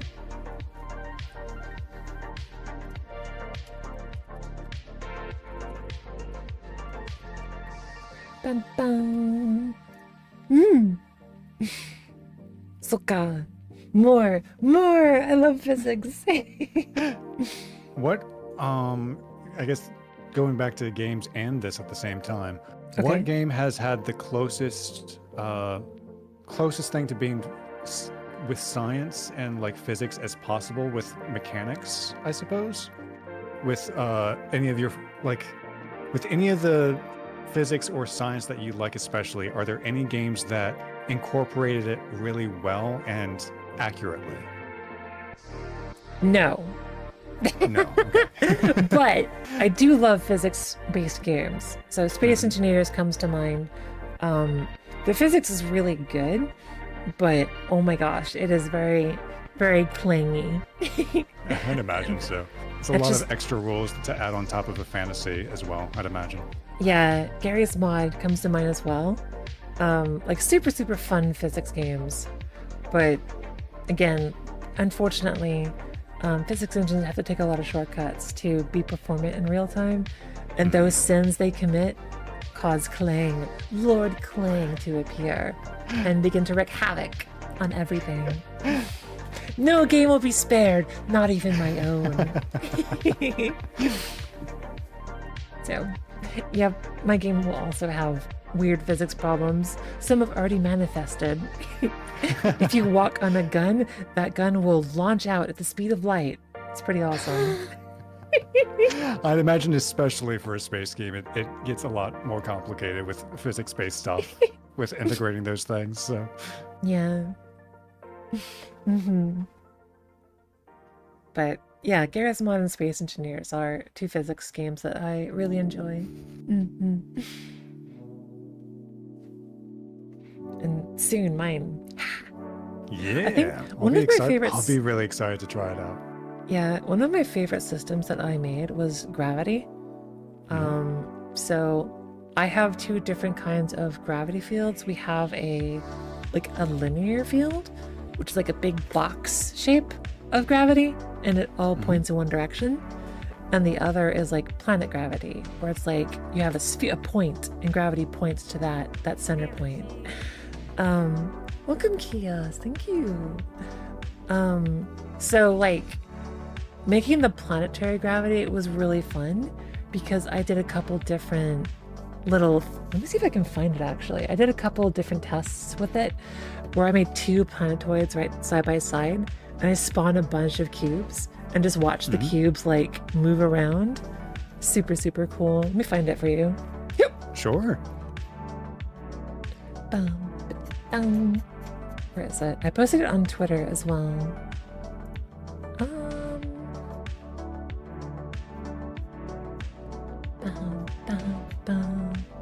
Oh no, it's not here. I might have to go on the forbidden site.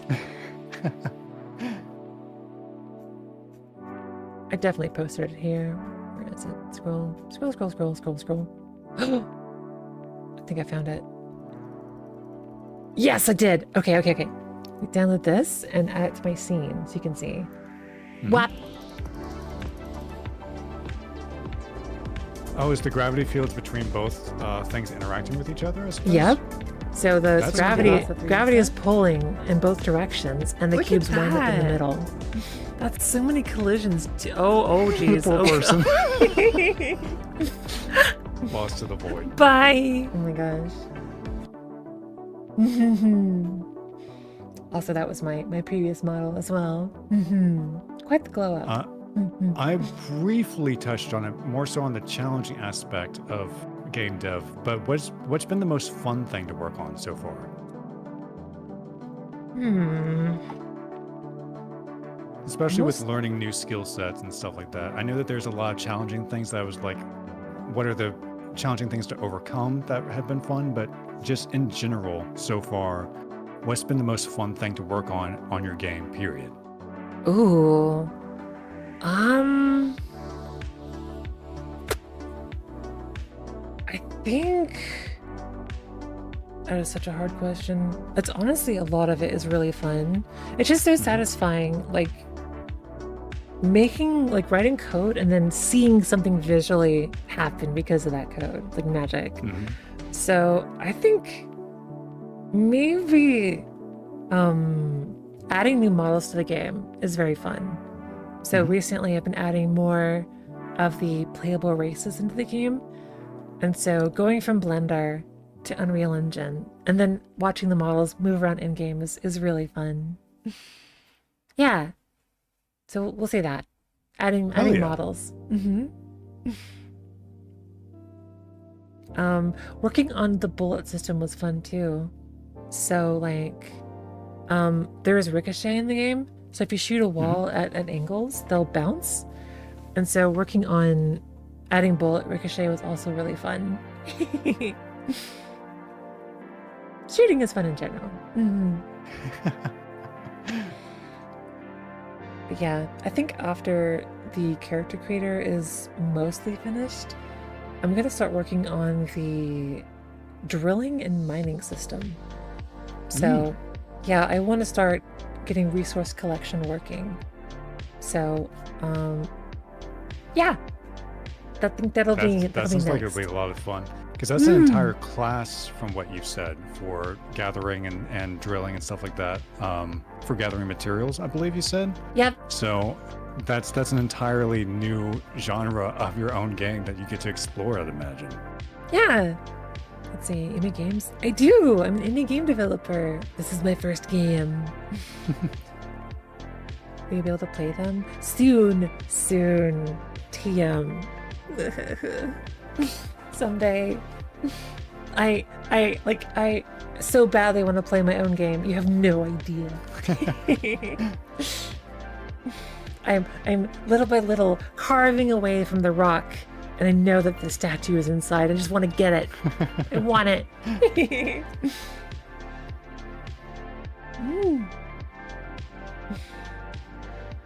Yeah.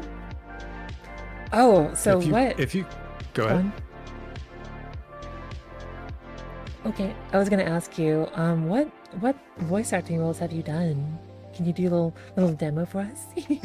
I've mostly only done like commercials and stuff like that for like radio and stuff like that. But things like stereotypical pill description things where that list the side effects and stuff like that. So we have a billion side effects to one pill that you have to read out. Like side effects include death and stuff like that. But that aside, I've done a little bit of game casting as well for games like Overwatch, Super Smash Brothers, for tournaments and stuff like that. But mostly thus far have just been like either for fun projects or for like dating sims. So I've done some raunchy stuff every once in a while, but Oh, whoa. But mostly that, and mostly things with mostly just commercials at this point. That's more of my forte. I'm not as much of a experienced actor as some of my friends are, so that's more so my niche of just being like, I have a lower voice, I might as well use it type of thing. I can really. Yeah, I'm not going to list them. The side effect of watching Kata stream.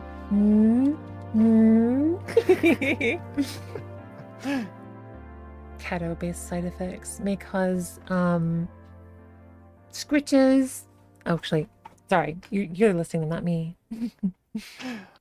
Side effects may include the following: scratches to the back of your hand, unpredictability, possible death, rupture, a lack of stock of your snackies, and more. Please consult your physician if you can have some cat volts. Oh, and also side effects include the following: electrifying yourself if you have your hands on your desk.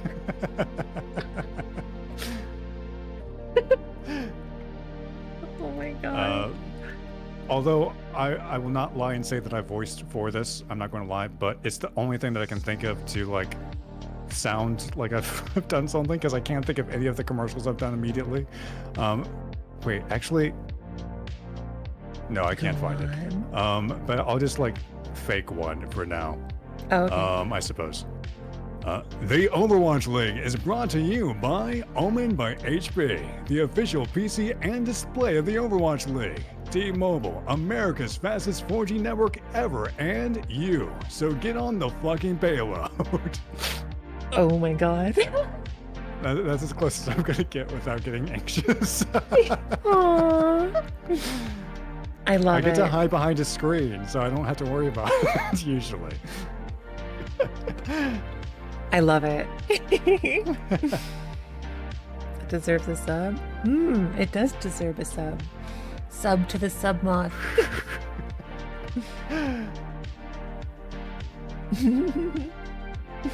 Nate being so adorable, fuck you.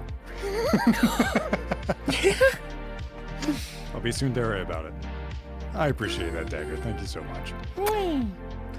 Why does that something sound like something out of a TV ad? Because that's what he does. He's a pro.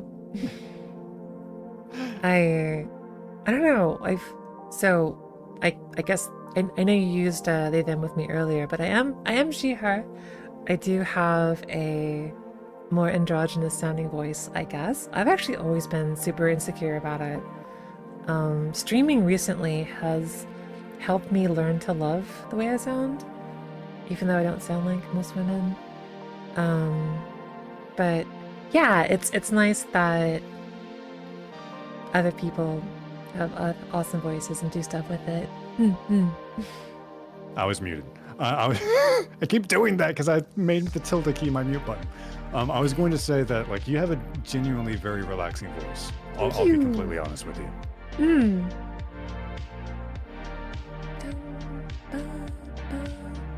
Sorry, I'm just humming along with the music. No worries. Nate's over here thinking this cat's crazy. She keeps doing random noises. No, you're a-okay. I make random stupid noises too. It's part of the fun. But out of curiosity, if we decide to if we decide, and I hope we can, if we decide to stream again sometime, what would be a game that you would like to play together? Even if I'm bad at it, and if you have to guide my hand throughout it, what would be a fun game that you would like to play sometime? I want a game to I must protect the moth himbo. You're so precious. I'm very easily scared, so if you want to play a spooky game, that'll be your best bet. Or not like that, but what game has protect himbo energy?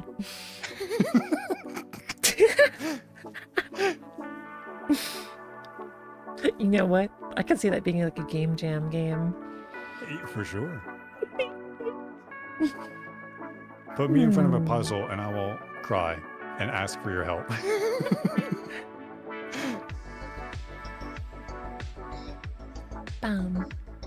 So hard. Well, definitely. I do want to collab more. This has been really fun and relaxing. It's been wonderful so far. But good God, I don't have the brain cell right now. Nothing. No worries. Nothing is in here right now. We're sharing the brain cell. I have to borrow at least a little bit of it.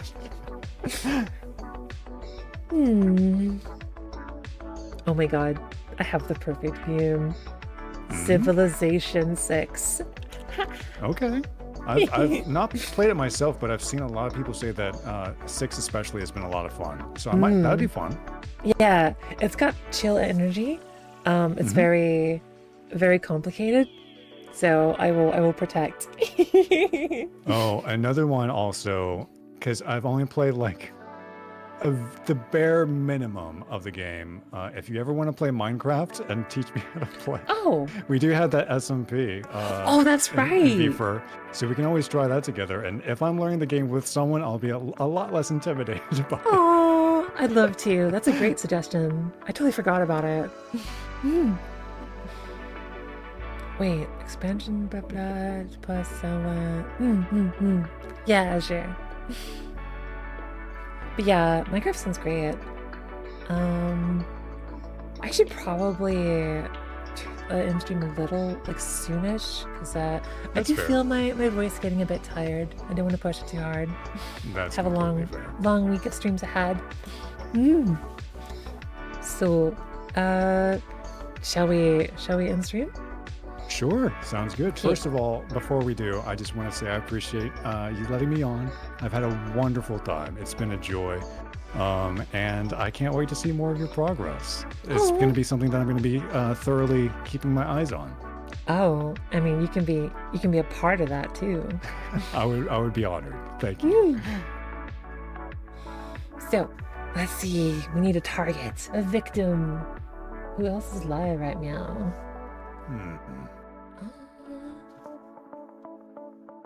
Is there anyone from VFR?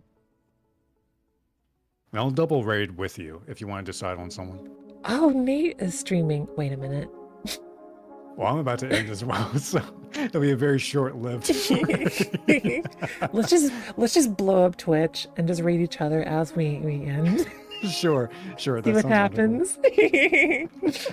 Do you have a link to the Steam page for your game so you can follow it? I'm sorry, the Steam page isn't public yet. The best way to keep a pulse on my progress is to follow me on Twitter. Yeah. Or join the Discord. That's where most of my updates will be. Sorry. Soon, I hope, though. How about Miss Jackie, another team member?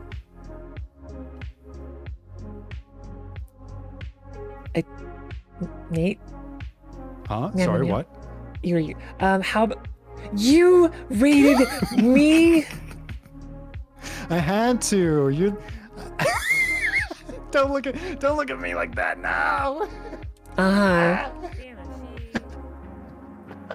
We had to. But I didn't read you. No, it's okay. I want to. We were I want to. It's okay. You goof. Okay, you goof. Fine. Well, I'm gonna shout you out. Take that. That works. Moth. All right, I'm gonna let you say goodbye to your chat and to vibe and everything. Okay. But have a wonderful rest of your day. Okay. I had so much fun. Thank you. Yeah. Go get some nice moms.